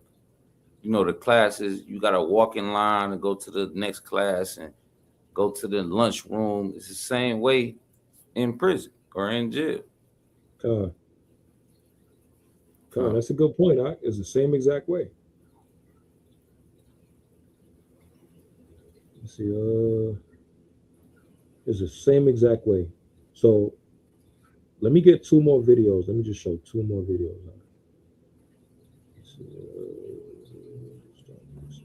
No, matter of fact, let me just show one more. Let me close out this. Because now everybody say that we all can be saved and all of this stuff. You know, these Edomites, they don't want to take no credit for their wickedness they done to us for 400 years. All right, let me get Jeremiah 50 and 33. They refuse to let us go. Let me get Jeremiah 50 and 33. All right, this devil oppressed every nation on this earth. You didn't snatch and swoop like a damn eagle and kidnap the president of Venezuela, Maduro. You know what's funny? Maduro knew he was an Israelite. Maduro knew he was an Israelite. He was going at Bibi Netanyahu's neck, saying that you a fake Jew, you're not the real Jew, I'm a real Jew. You know what I'm saying? And he said the people of that land ain't the real Israelites. Maduro was saying all of that. Like anybody that dies, all these mostly celebrities, like when majority of these things happen, tragedies, as people say and everything, you got to dig deeper. Don't just look at the surface, dig deeper, right? Put the extra research in. And majority of the times you will find out that they woke up to finding out that they're Israelites. And after that, he's like, they got to go. You know? Whitney Houston went to the land of Israel, found out she was an Israelite, You know, who else? Malcolm X, Martin Luther King, right? And I'm gonna do a lesson on Martin Luther King, right? And you know, use a different angle with it. Martin Luther King, all these different celebrities of our people, majority of them found out that it was Israelites, and he saw, no, you gotta go. Emmerich said, no, you gotta go. Jeremiah 15:33 came. Yeah. That's the book of Jeremiah, chapter 50, verse 33. It say, thus saith the Lord of hosts, the children of Israel and the children of Judah were oppressed together. Right. And all the blacks that and Hispanics, the blacks and Hispanics are oppressed together.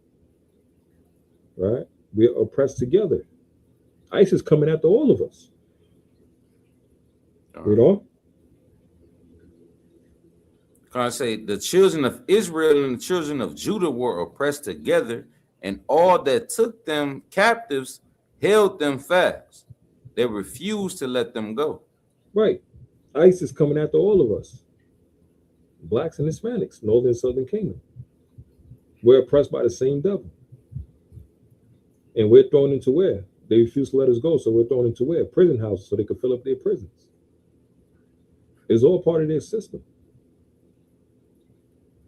Right? So let me just show this one more, because a lot of people talking about, you know, God is going, you know, God is for everybody and all of this stuff. You're a damn lie. You're a damn lie. Kind of select real quick. A lot of people don't know that, you know, the transatlantic slave trade started with, you know, the northern brother going to Spain. Yeah. You know? They had a movie about it, 1492. Yeah. So the part of the sequence, it always starts with Northern Kingdom, and then it ends with Southern Kingdom, because that's what happened in the land of Israel. Right. Yeah. Sennacherib came against the Northern Kingdom. He got them first. Shalmaneser here and there, this and that. He got them first. Came after the Northern Kingdom, and then tried to come after the Southern Kingdom with Hezekiah, and the Lord shut him down. God. And brought that angel to wipe out their whole entire army. God. So it's the same thing. It's the same process again. After the split of Solomon, with his kingdom, with Northern and Southern Kingdom, Rehoboam, Jeroboam, that's when everything split and it happened. That's why even Shishak, like we brought out earlier with the video, with Shishak, and how he had the wars, and he showed that he attacked the Israelites and all of that stuff. He was able to take some of Judah and all of that, and take all our items and resources and everything. You know, these nations know exactly who we are, right? And yeah, the heathens won't wake up too, because they've been lied to as well. But we're not in equal standing. No, hell no. God. We are not in equal standing with these nations. Listen, if you know how much wicked things they did to us, and now you want to share your blessing with them. Even Yahushua didn't do that. He gave the crumbs to the damn heathen, to the Canaanite woman. The crumbs. He didn't say, I'm gonna give you the whole damn pie. Right? He gave them crumbs. Same as Esau gave us crumbs. A lot of our celebrities and athletes, people looking at today, LeBron James, Derrick Rose, who just got his jersey retired and all of that stuff in Chicago. These are our people that hit the pinnacle of society today in Esau's world of being rich, millionaires, billionaires. But in the eyes and the status of the Lord, that's crumbs. God, that is crumbs. Because if an Edomite allow you to have $1 billion, this devil is making trillions on your neck. That is crumbs to him. You know? And then plus, the kingdom is for us. Eternity, immortality, celestial body. Not have to worry about being weary and tired and all of that stuff. Not have to worry about working another day in your life. That's why we got to go through what we're going through now. You know? But when we get into the kingdom, we're going to appreciate all the works in the trials and tribulation we had to go through now. Because we had to fight to overcome it. And in every story, God, yeah, like Captain Carruthers say, yeah, like you said, look, we're here. The Israelites with money is just a flex on their own people, yeah. And there's no problem with being rich. We're not saying you can't be rich. You see what I'm saying? We're not saying you can't be rich, because Yahweh Shai dealt with a rich man too. He didn't just deal with the man in Matthew chapter 19 and all of this stuff. The brother he was talking about kept the laws and the commandments, and then Yahweh Shai said, sell all that you had. He dealt with the rich too, as well. But he dealt with the rich pertaining to them, making sure that he was their priority first. Abraham was rich too, you know, but he didn't flex his money on his people. God. He tried to help. He tried to offer. He tried to break pieces of bread here and there. Hey, you come up with me. Look with him and Lot. They had money and all that. He didn't just flex. Yeah, nigga, I got more than you and all. I got 1,000 this. I got 100 million. Nah, let's win together. And even there's a psychological warfare too as well. Out of millions of us in the hood, Esau will take one, uplift them, right? Give him all this money and this and that, but he can't use that money to help his people though. To bring another one up in righteousness. You know what I'm saying? That's why you got to cut him out the damn deal, because once he's in it, he's going to mix it up and dilute it, and you know, you're going to put that little Satanism in there somehow, some way. Right? Oh yeah. All right. So let me get this real quick. Because for the conclusion, all the stuff that we're going through, right? Let me get Jeremiah 50 and 33. Let me get Slakia. Let me get Jeremiah 30 and 16. Let me get Jeremiah 30 and 16.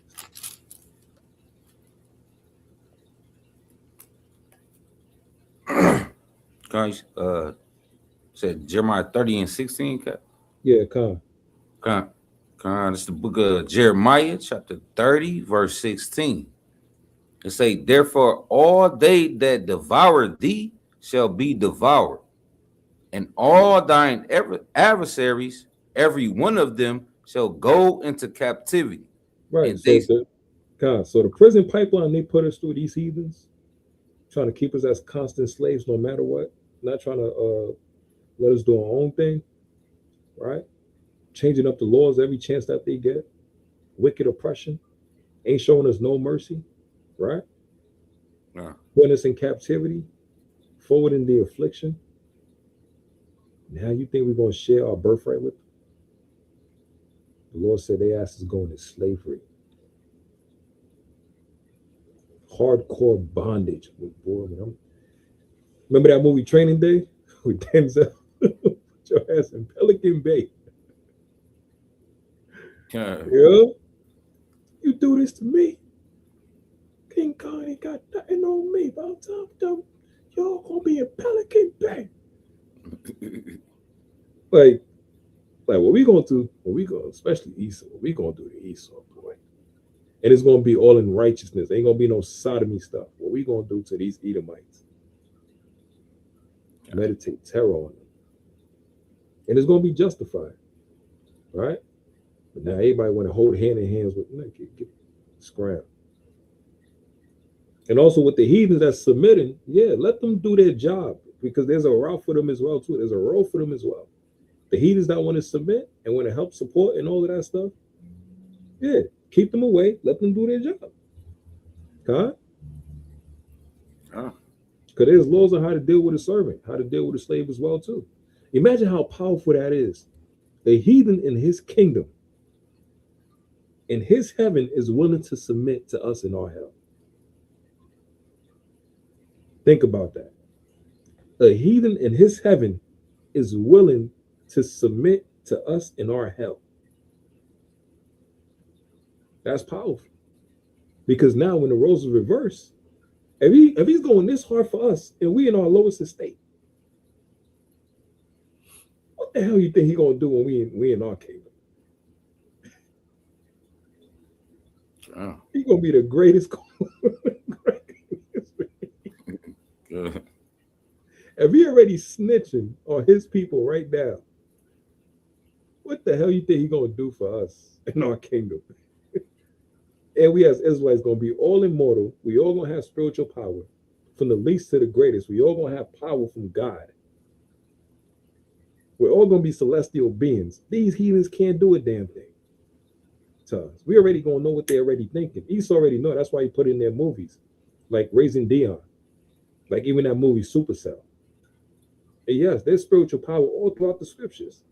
Just because you don't got faith, that don't mean it's not there. But the problem with our people is we forgot our identity of who we are as a people, because we've been so stuck in this damn prison and beaten down mentally, spiritually, and physically. Now we got low self-esteem. We got lack of confidence. We don't believe in ourselves. We don't believe in Yahweh Shem Yahushua. We don't believe he's going to get us out of our situations. Because this devil been putting a damn kibosh on us for so long. But the Lord is still there. We still here. Like Anton Fisher. I'm still standing. I'm still strong. God, we still here. Because the Lord is strengthening us. So let me get this last one. Sluggy, let me get this last one.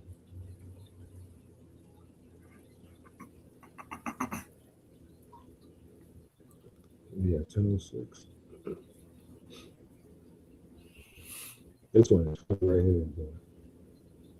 It's starting to make sense now. Let's see. You know, the God of the Bible wasn't originally the God of everyone. You know, the God of the Bible wasn't originally the God of everyone. He was the God of Israel, a tribal national deity, just like every other nation had. When you actually read the Old Testament without the church filter on, you start noticing a pattern. Hey, and she said it, a tribal national deity, right? You hear what I'm saying now? Yeah. Just like the other nations have. Don't the other nations got their own gods that they believe in? They're pagan gods. Right? Don't Islam, the Muslims, got Allah? Who they swear up and down, and their quote unquote prophet, Muhammad? Right? Who stole his understanding from us and all of that stuff? Don't Ishmael, don't Elam got Vishnu and all of this stuff? And even in their culture where they tie in with Sun Wukong, the monkey god and everything. Yeah. Right? Don't the Japanese, who they got Susanoo and Tsukiyomi and all of this stuff, who they even modernize and make as cartoons and animes? Pagan gods. You know? And Tsukiyomi, who is it? Tsukiyomi, Susanoo, and Amaterasu? And all of this stuff. Right? Ham and Shog, who they got? Ugan or something like that. The Greeks with Zeus and Poseidon, the whole pantheon. Zeus, Poseidon, Ares, Hercules, Hermes, Apollos, and all of that stuff. The Romans with Jupiter and all of this. Right? These other nations, they have their gods. The Egyptians with Osiris, Anubis, they have their champions. They have their gods. Baal, Dagon, these other nations got their gods. So why do you want our God? No. No. You see what I'm saying? Nah. Oh. You got your God, man. You got your heavenly God and all of this stuff, and who's your great power source. Nah. Don't come to us now. We got ours now. We've been had ours. You know? And all these pagan gods been beating us down for all these years, hundreds of years. And that's in Isaiah chapter 1 and verse 26, and also Psalms chapter 50. When the Lord said, you thought I was altogether with you because I kept silence, because I kept quiet and allowed you to abuse and destroy my people. You thought I was all with you. Now your pagan gods is boasting against me. Same as Sennacherib did. And he thought that the Heavenly Father forgot about his people. Nah, he let you talk. He let you get out your body so you could snatch your damn chest out. Right? Now it's time for the Lord God to fight for his people, and now everybody want to complain. No, that's our God. No. God. It's about to be lit. You're about to see a God of nightmare and terror and power. You're about to see great power on this earth. And he's going to imbue on his people spiritual power that you people can't even dream of. That's why he got to build up Esau's missiles, androids, technology, cyborgs, AI. They trying to challenge Yahweh Shemel Shah with this AI and all of this stuff and this new android and cyborgs. And we got this laser beam. We got this weapon used against Venezuela, sonic boom type of weapon, able to make them damn near implode from within, bleeding out their eyes and their ears, with only 20 men. And after Trump did that, now he boasted, he talking that big talk. Yeah, we want Greenland. We got the greatest weapon in the world. Okay. You know? Now he boasting, talking that talk. But who's the one that's stirring up their mind to increase their pride, to trust in their inventions? The Lord. Because when he brings Yahweh Shai, when he brings that power on his men, it's going to crush their pride, man. Huh. Things you thought people couldn't believe and thought was faking. Superheroes flying around, yeah. Where do you think they get the idea from? It's in our Bible. It's been there the whole time. It ain't strange. He's so believing more than us. That's why he's gearing up with his weapons like this. He's like, I got to get ready to fight against that.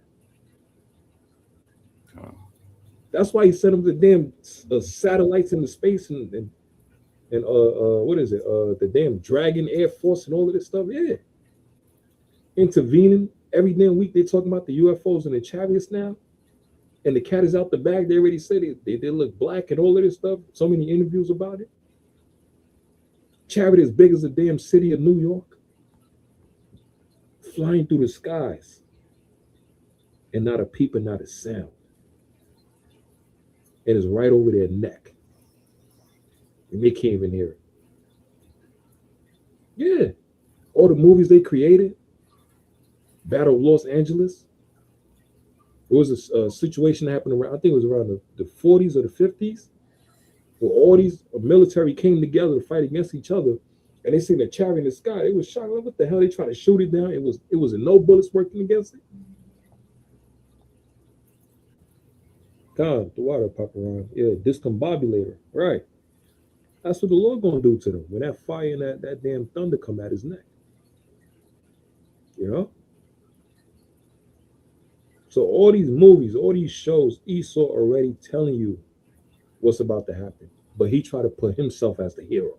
He was never the hero. He was the born villain. He was born as a villain. You know?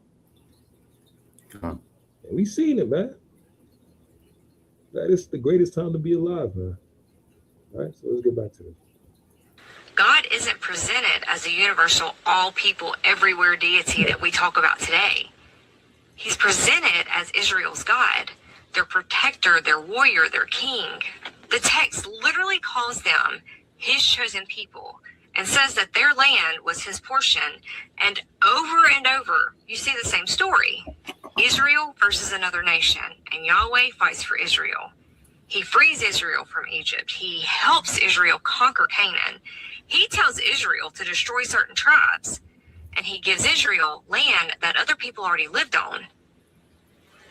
If he was the God of the world, wouldn't those be his people too? Meanwhile, every other nation had their own gods, and they believed that their gods were fighting for them. This was normal in the ancient world. Every nation believed that their God was on their side. Israel was no different. The only difference is Israel's stories survived. Their writings became scripture, and later Christianity universalized their God. But originally, Yahweh wasn't the God of the whole world. He was the God of Israel. Exactly. Now, look, she bringing fire. She telling it straight like it is, man. Straight up. Right? She telling it straight like it is. Hey, right? Sluggy Cap. Hey, that was a cut, man. That was a cut. Go ahead, King. Talking about, hey, he had the Israelites take over a land. There was people there, but he had them take that land over. So how is he the God of everybody? Right. He took the land. We took the land of Canaan. God. Right. Look, chosen people.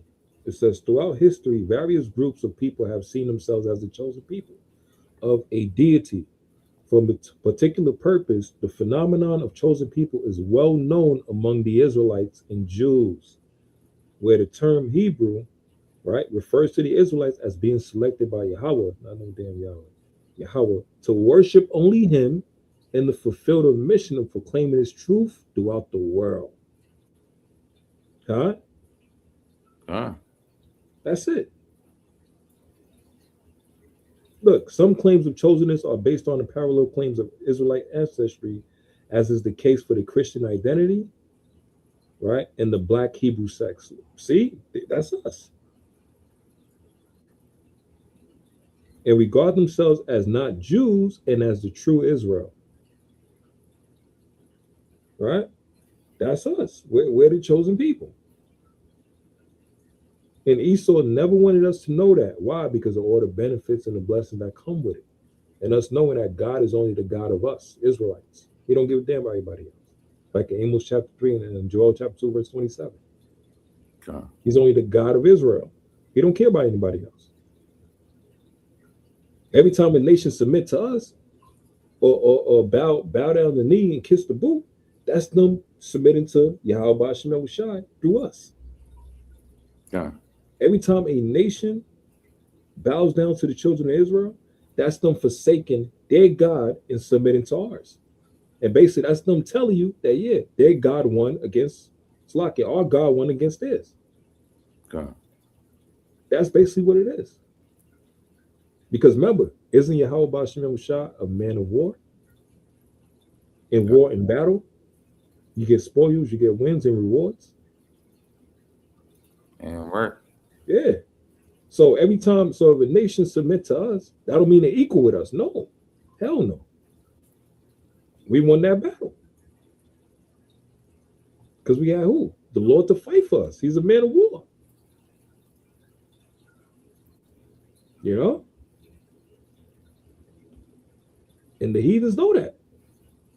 So when we claim our power, which is Yahweh Shai, and the benefits that come with it, they scared to death. We're like, oh, snap. They come back in connection with their power. We've done that. And plus, we the one that got the only living power on this whole entire earth. God. That's why everybody want a piece of our heritage. They want a piece of our customs and religion and language and mix this and that, all of this stuff and records. That's why even to this day, with the Shishak stuff I was showing you, that's the Egyptians boasting that they beat the children of Israel. Because we the top nation on the earth. So if anybody could beat the champ, you damn right they gonna boast. God? But we forgot we was the champ.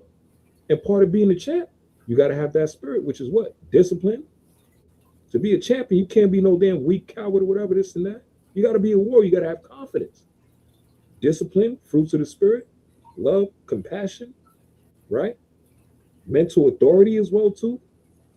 Knowing who you are, your identity, being proud of your culture, your language, your customs, knowing the rules and regulations that keep you in check and keep you disciplined and strengthen you, being a person of your word, which is all part of our laws, being hardworking, diligent, being a person that sacrificed for their people, that's part of being a champion. And a champion for who though? For Yahweh B'Shem Shai. Didn't that happen to Samson? When they used Delilah to break him down to take away his strength? Who took away his strength? It wasn't the Philistines, it was the Lord. Why? Because he broke the contract he had with the Lord. And now he led him into the hands of who? The Philistines. And they did what? They brought him into where? The prison houses. They was never able to tie and bind Samson, to lock him and pin him down, like it says in Matthew, when it says you want to enter into a house and take it over, you got to bind the strong man. How are we bounded? How are we tied down? How are we weakened? By breaking God's law and not having faith in him and having fear of Esau compared to him. But now we start parading our God. Yeah, this is our power. How about Shah's name and everything? We embracing our culture and all of that stuff. Right? The heathens scared. Oh shit. God. What was that movie out? You know you effed up, right? And he started knocking. Yeah, you know you effed up, right? He started knocking. Yeah. All power is in us connecting back with the Lord, man. And actually doing and applying what the commandments tell us to do. John, I got one precept. It's a classic. It's Exodus 20, verse 3. It say, thou shalt have no other gods before me. And that's straight to the chase right there. No other gods before me. God. Straight to the point, okay? All right. So let's get it, man. Let's finish this up. So I can. Yeah, like Papa Ron said, discombobulator. Let's just call that second. Let's get this. And when the mockers and all of that, don't worry, the mocking coming. You say, that's worry. Don't worry, man. Yeah. The way the text describes him. And once you see that, the violence, the favoritism, the chosen people language, all of it suddenly makes sense. And somehow we turn a tribal war god into the god of everyone everywhere without ever asking if that's what those stories were actually saying. I don't mean to say this like to be disrespectful. Man, that's cold, boy. That's cold. They try to change the narrative. The Lord about to beat. All right, when the Lord was kicking winged dragon around, the Egyptian winged dragon in his chest, and uppercutting Osiris, and chopping the head off of Anubis and all of this stuff, the other nation was like, nah, that's our guy. Hell no. It was mad as hell. You know? Pharaoh was boasting and all of this stuff after the Lord destroyed the Egyptians. They was mad as hell. You know? Like now you want to be, nah, that's not your, nah, that's our guy. That's our power. You could be a fan. You know what I'm saying? Like you want to be a bandwagon fan? Okay. You could jump on the bandwagon. You know? Right. Everybody want to be with the number one team, right? Everybody want to be with the top team. It's like with Chicago with the Bulls. They kept winning. They like, damn, man, can't beat them, join them. Right. Yeah, you could be a fan of us as Israelites, but you ain't getting on that team. You know what I'm saying? Right. You want to rock the jersey and all that? Okay, good. You know, you can cheer us on, but you ain't getting on that starting five. You ain't getting in that team. Right. You know? Could be a water boy or something like that. Cheer us on, but while we in captivity, but you're not getting on the team. You better not catch you on the floor trying to throw a damn alley-oop dunk. Nah. That's for us. Yeah. You know what I'm saying? Respectful, and maybe this is, some people are going to think this sounds dumb, but I feel like there's a deeper reason why, you know, people of color and specifically the Black community have been relentlessly persecuted. Like, I mean, just the things that happened during slavery alone, like, were insane. But I don't know, the more I learn about Black history and the ways that, you know, people who literally worked in the government, like the CIA, all these different people in power were trying to ruin the Black community. And it makes me think, dude, I feel like, is there something more going on here than just racism? Because it's like, come on, you're telling me you're doing all of this stuff just because you don't like someone's skin color? I feel like, what if, I have this theory that, like, what if Black people have some type of superpower? Like, what if they have, I don't know, if they're just born with something very valuable that we don't really know about, but maybe, you know, like I said, these people, these rich people and these people in power, maybe they figured it out a long time ago, and maybe that's why they were like, oh, we have to, like, get rid of them, blah, blah, blah. I don't know. I feel like maybe they have something special that we are not taught about, that is linked to them being people of color, you know?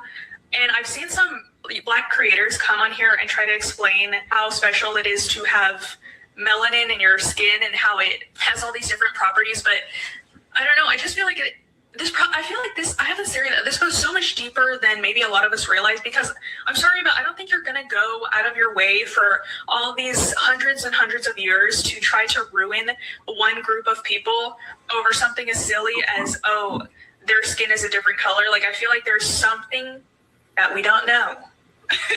I'm telling you, there's something special about them that they don't want us to know.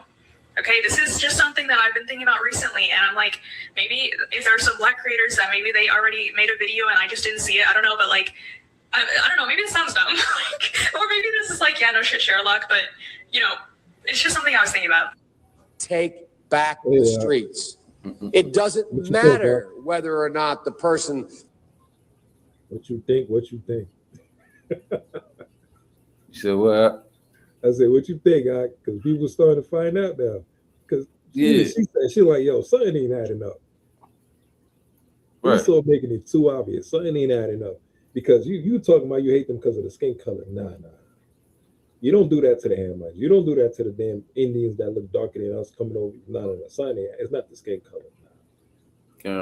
I was just gonna say that, like they, some of them darker than us. They got melanin, but it's just something about us, and they getting it. They know. See what I'm saying? So let's get one more. Deuteronomy 7 and 6. Okay.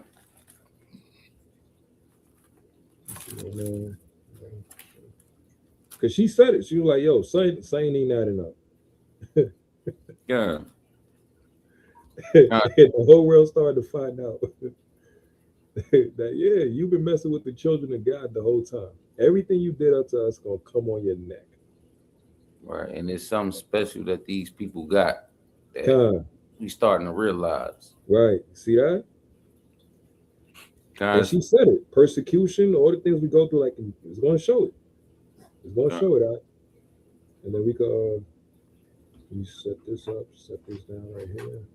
Guys, it's the book of Deuteronomy chapter 7 and verse number 1. It's the book of Deuteronomy chapter 7 verse 1. It say, when the Lord thy God shall bring thee into the land whither thou goest to possess it, and have cast out many nations before thee, the Hittites and the Girgashites and the Amorites and the Canaanites and the Perizzites and the Hivites and the Jebusites, 7 nations greater and mightier than thou. Right. So he's just showing an example, right? Those are all talking about like Hamites, but also he's tying it also with the other nations, like in 1 Kings chapter 11 and 1, right? Because he's only the God of Israel, right? Now jump to verse number 6. Down verse 6. It say, for thou art an holy people unto the Lord thy God. The Lord thy God has chosen thee to be a special people unto himself above all people that are upon the face of the earth. That's why she said that. She's like, it's something special about us. She's like, I don't know what it is, but it's something special about us. The Lord said we're the special people. That's how he made us. God. Right? So the Lord said that's who we are. You know, it comes with manuals and laws and regulations and things we got to do, but that's who we are. We don't. Verse 8, it say, verse 7. It say, the Lord did not set his love upon you, nor choose you because you were more in number than any people, for ye were the fewest of all people. You see that? So it's not about the majority. We don't. But because the Lord loved you, and because the Lord loved us, and did what? And because he would keep the oath which he has sworn unto your fathers. Have the Lord brought you out of have the Lord brought you out with a mighty hand and redeemed you out of the house of bondmen from the hand of Pharaoh, king of Egypt. So the Lord brought us out of slavery because he had to keep the promise that he had with Abraham. the oath, right? He's not a God that he shall lie. And also he was going to bless us, like he said with Abraham through Isaac, and then down to Jacob, he was going to bless us, right? Just because the blessing ain't come yet, that don't mean that he didn't give us that. That don't mean he didn't promise us the blessing just because it didn't come today, right? A part of the ultimate blessing was what? The kingdom of heaven and us in rulership, right? So now, what happens with the other nations? Because, like the lady was saying, she was like, yo, something special about us, right? And she knows something ain't adding up. And now, if you see what's going on now, that's why they got to put so much pressure with this ice. Like Revelations 12:12, but the Lord said the dragon was wroth because he know he got a short time, right? 2 Ezra 16, right? He got a short time. So he's desperate because he knows his kingdom is almost done. And there's a transfer of power that's happening now. It's happening now. He's going down and we're raising up, right? So now everybody want to cleave unto us because of what? Now let's get Deuteronomy 30:7. Let's close out with that.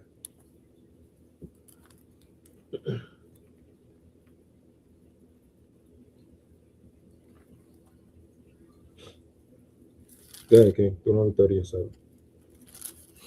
God's book of Deuteronomy chapter 30, verse 7. It say, and the Lord thy God will put all these curses upon thy enemies and on them that hate thee. And that's what's happening. Right. Which what? Which persecuted thee. And didn't she say that? Right? Let's close it out with the video. Everybody know what time it is, man. She said something about her son. It's just something ain't right. Something ain't out of me.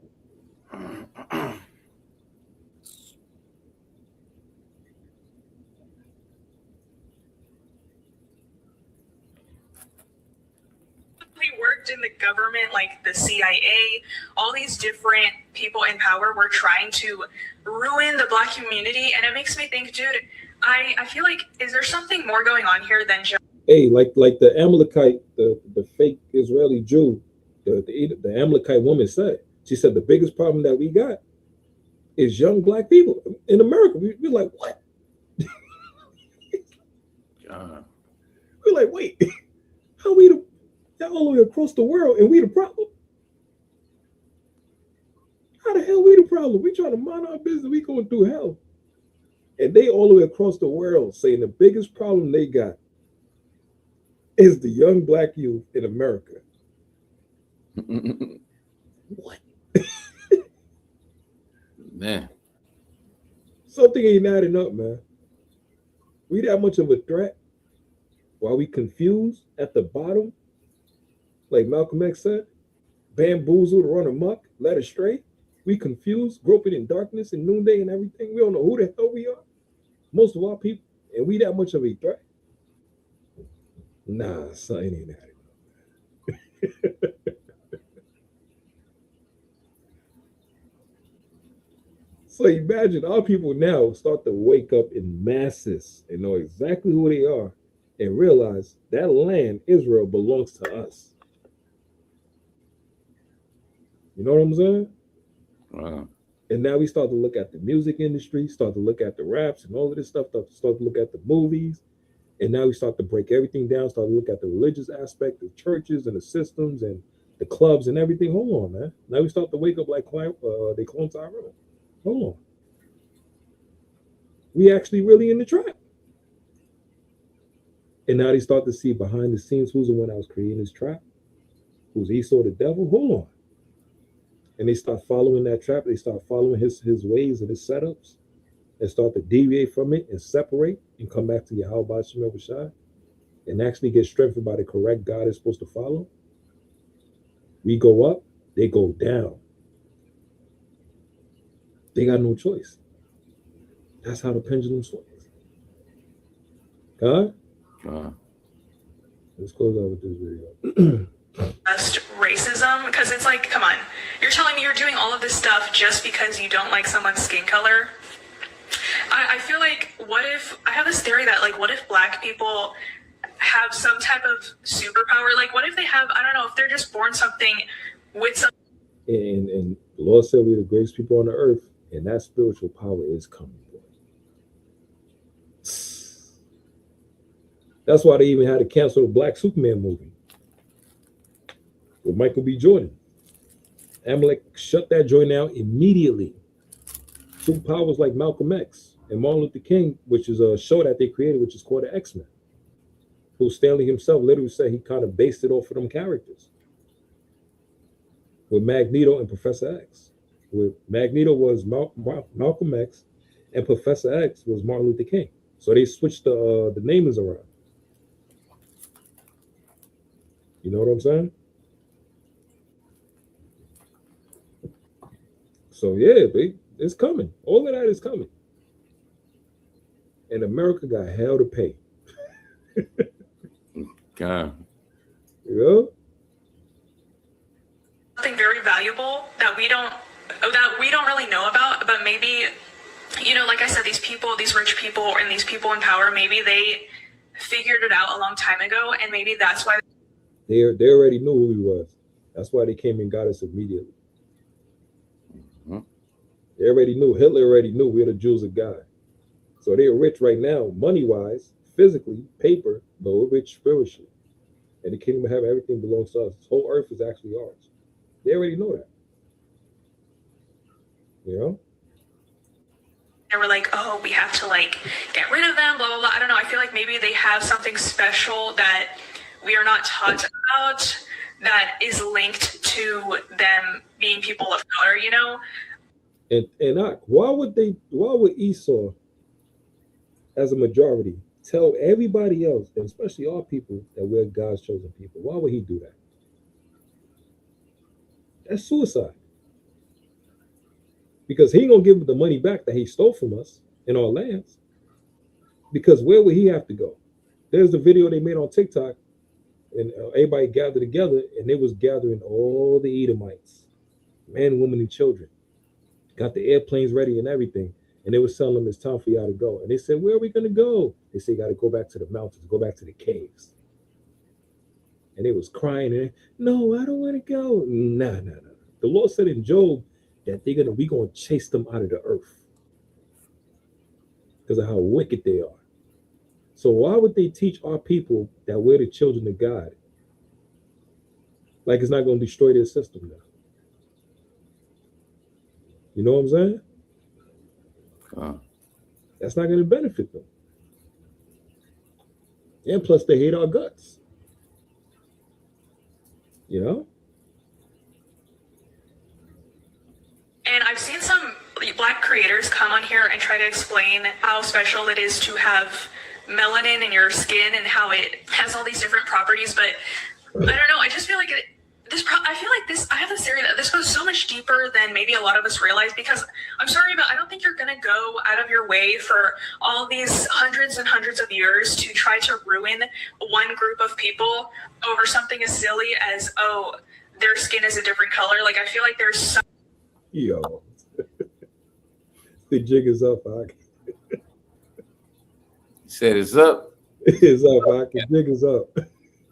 Yeah, so with this devil is scared to death, man, because now people is catching on like, yo, say it ain't right, say it ain't yeah. You know? And as days go by, man, this word is going to be even more stronger, more powerful. It's going to manifest even harder now. Yeah? So, all praise Zach Watt again for the mighty reading, King. Hopefully, brothers and sisters was edified by the lesson. I'll praise you. How about you? I'll give you at least 30 seconds and we close out with the Lord's Prayer. The jig is up. It is over, man. I'll praise out the water, man. Huh? The water for the lesson, Cap. Hey, teamwork makes the dream work, King. The water, y'all about you shot. I'm sure. We'll do it together, King. We'll do it together, man. All right, so let's close out with the Lord's Prayer. Be ready for tomorrow class, Lord willing. If you brothers and sisters edified.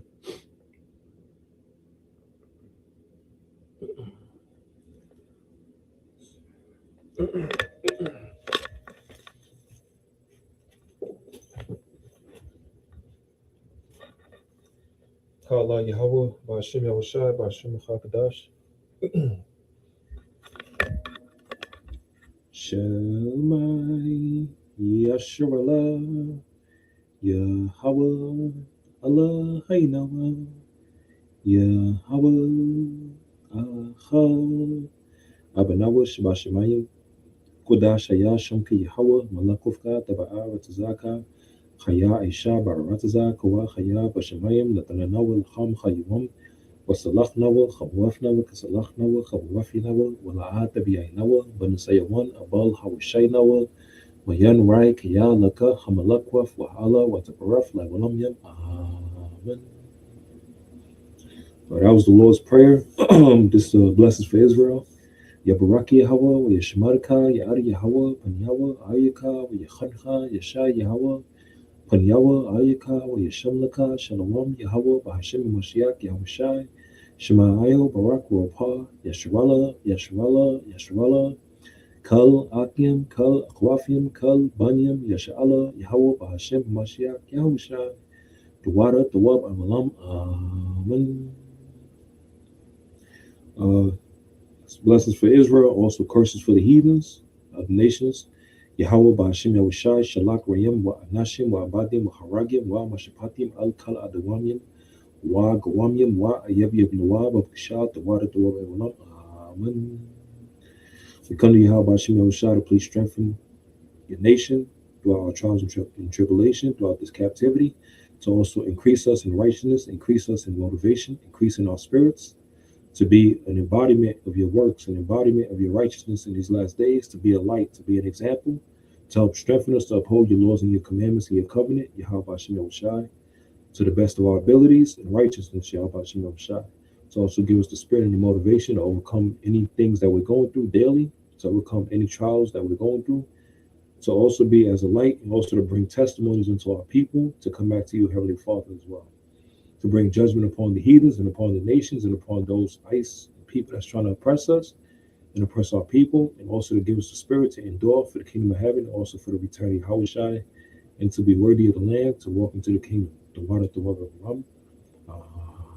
Amen.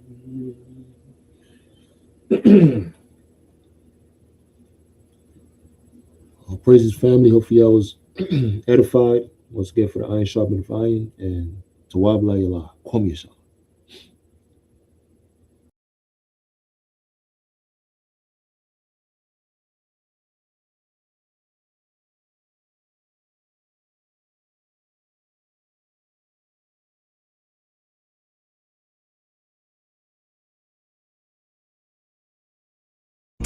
My brothers, I'm representing. You touch one of them, that ass will be missing. No pot to pissin'. Stop, drop, and listen. 2/3 of Jacob's about to be missing. Lords of Yahweh, that's what we teaching. Brotherly love, override oppression. Depression, oppression, that's our lesson. All for Yahweh, Almighty Hayanawa. I will protect your sons and daughters. Isaiah 14 and 21, prepare slaughter. Yes, I will stand up straight for your order. I love all these brothers. I laugh with my brothers. I cry with my brothers. I die with my brothers. Any given day, I will fly with my brothers. Man, I share with my brothers. I confess with my brothers. On any given day, I will die with my brothers. Listen, no disrespect, let's get real. Buckshot still hit grill and make will. Body parts scattered all across fields. Finger parts left inside the state mills. The devil using gas me up like Vin Diesel. The how I shot my CDL, I drink diesel. Wicked as hell, these straight weasels.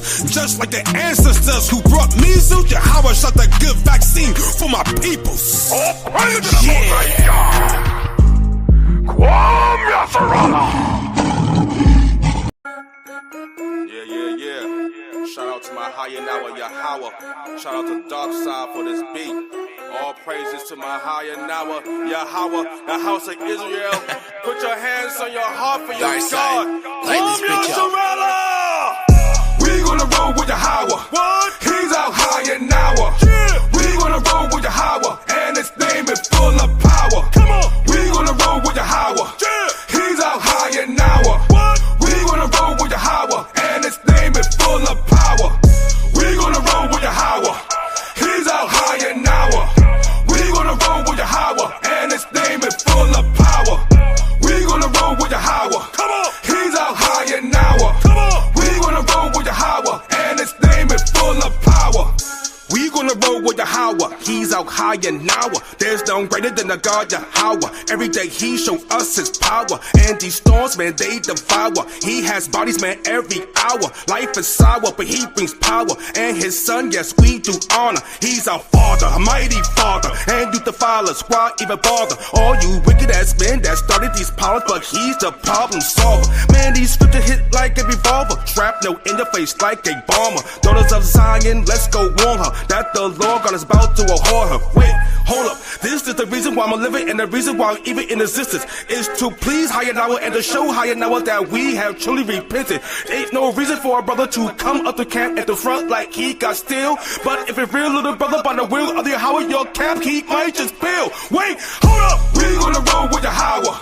He's out high and now. What? We gonna roll with Yahweh, and his name is full of power. Yeah. We gonna roll with Yahweh. He's out high and now. We gonna roll with Yahweh, and his name is full of power. Come on. We gonna roll with Yahweh. Yeah. He's out high and now. Go.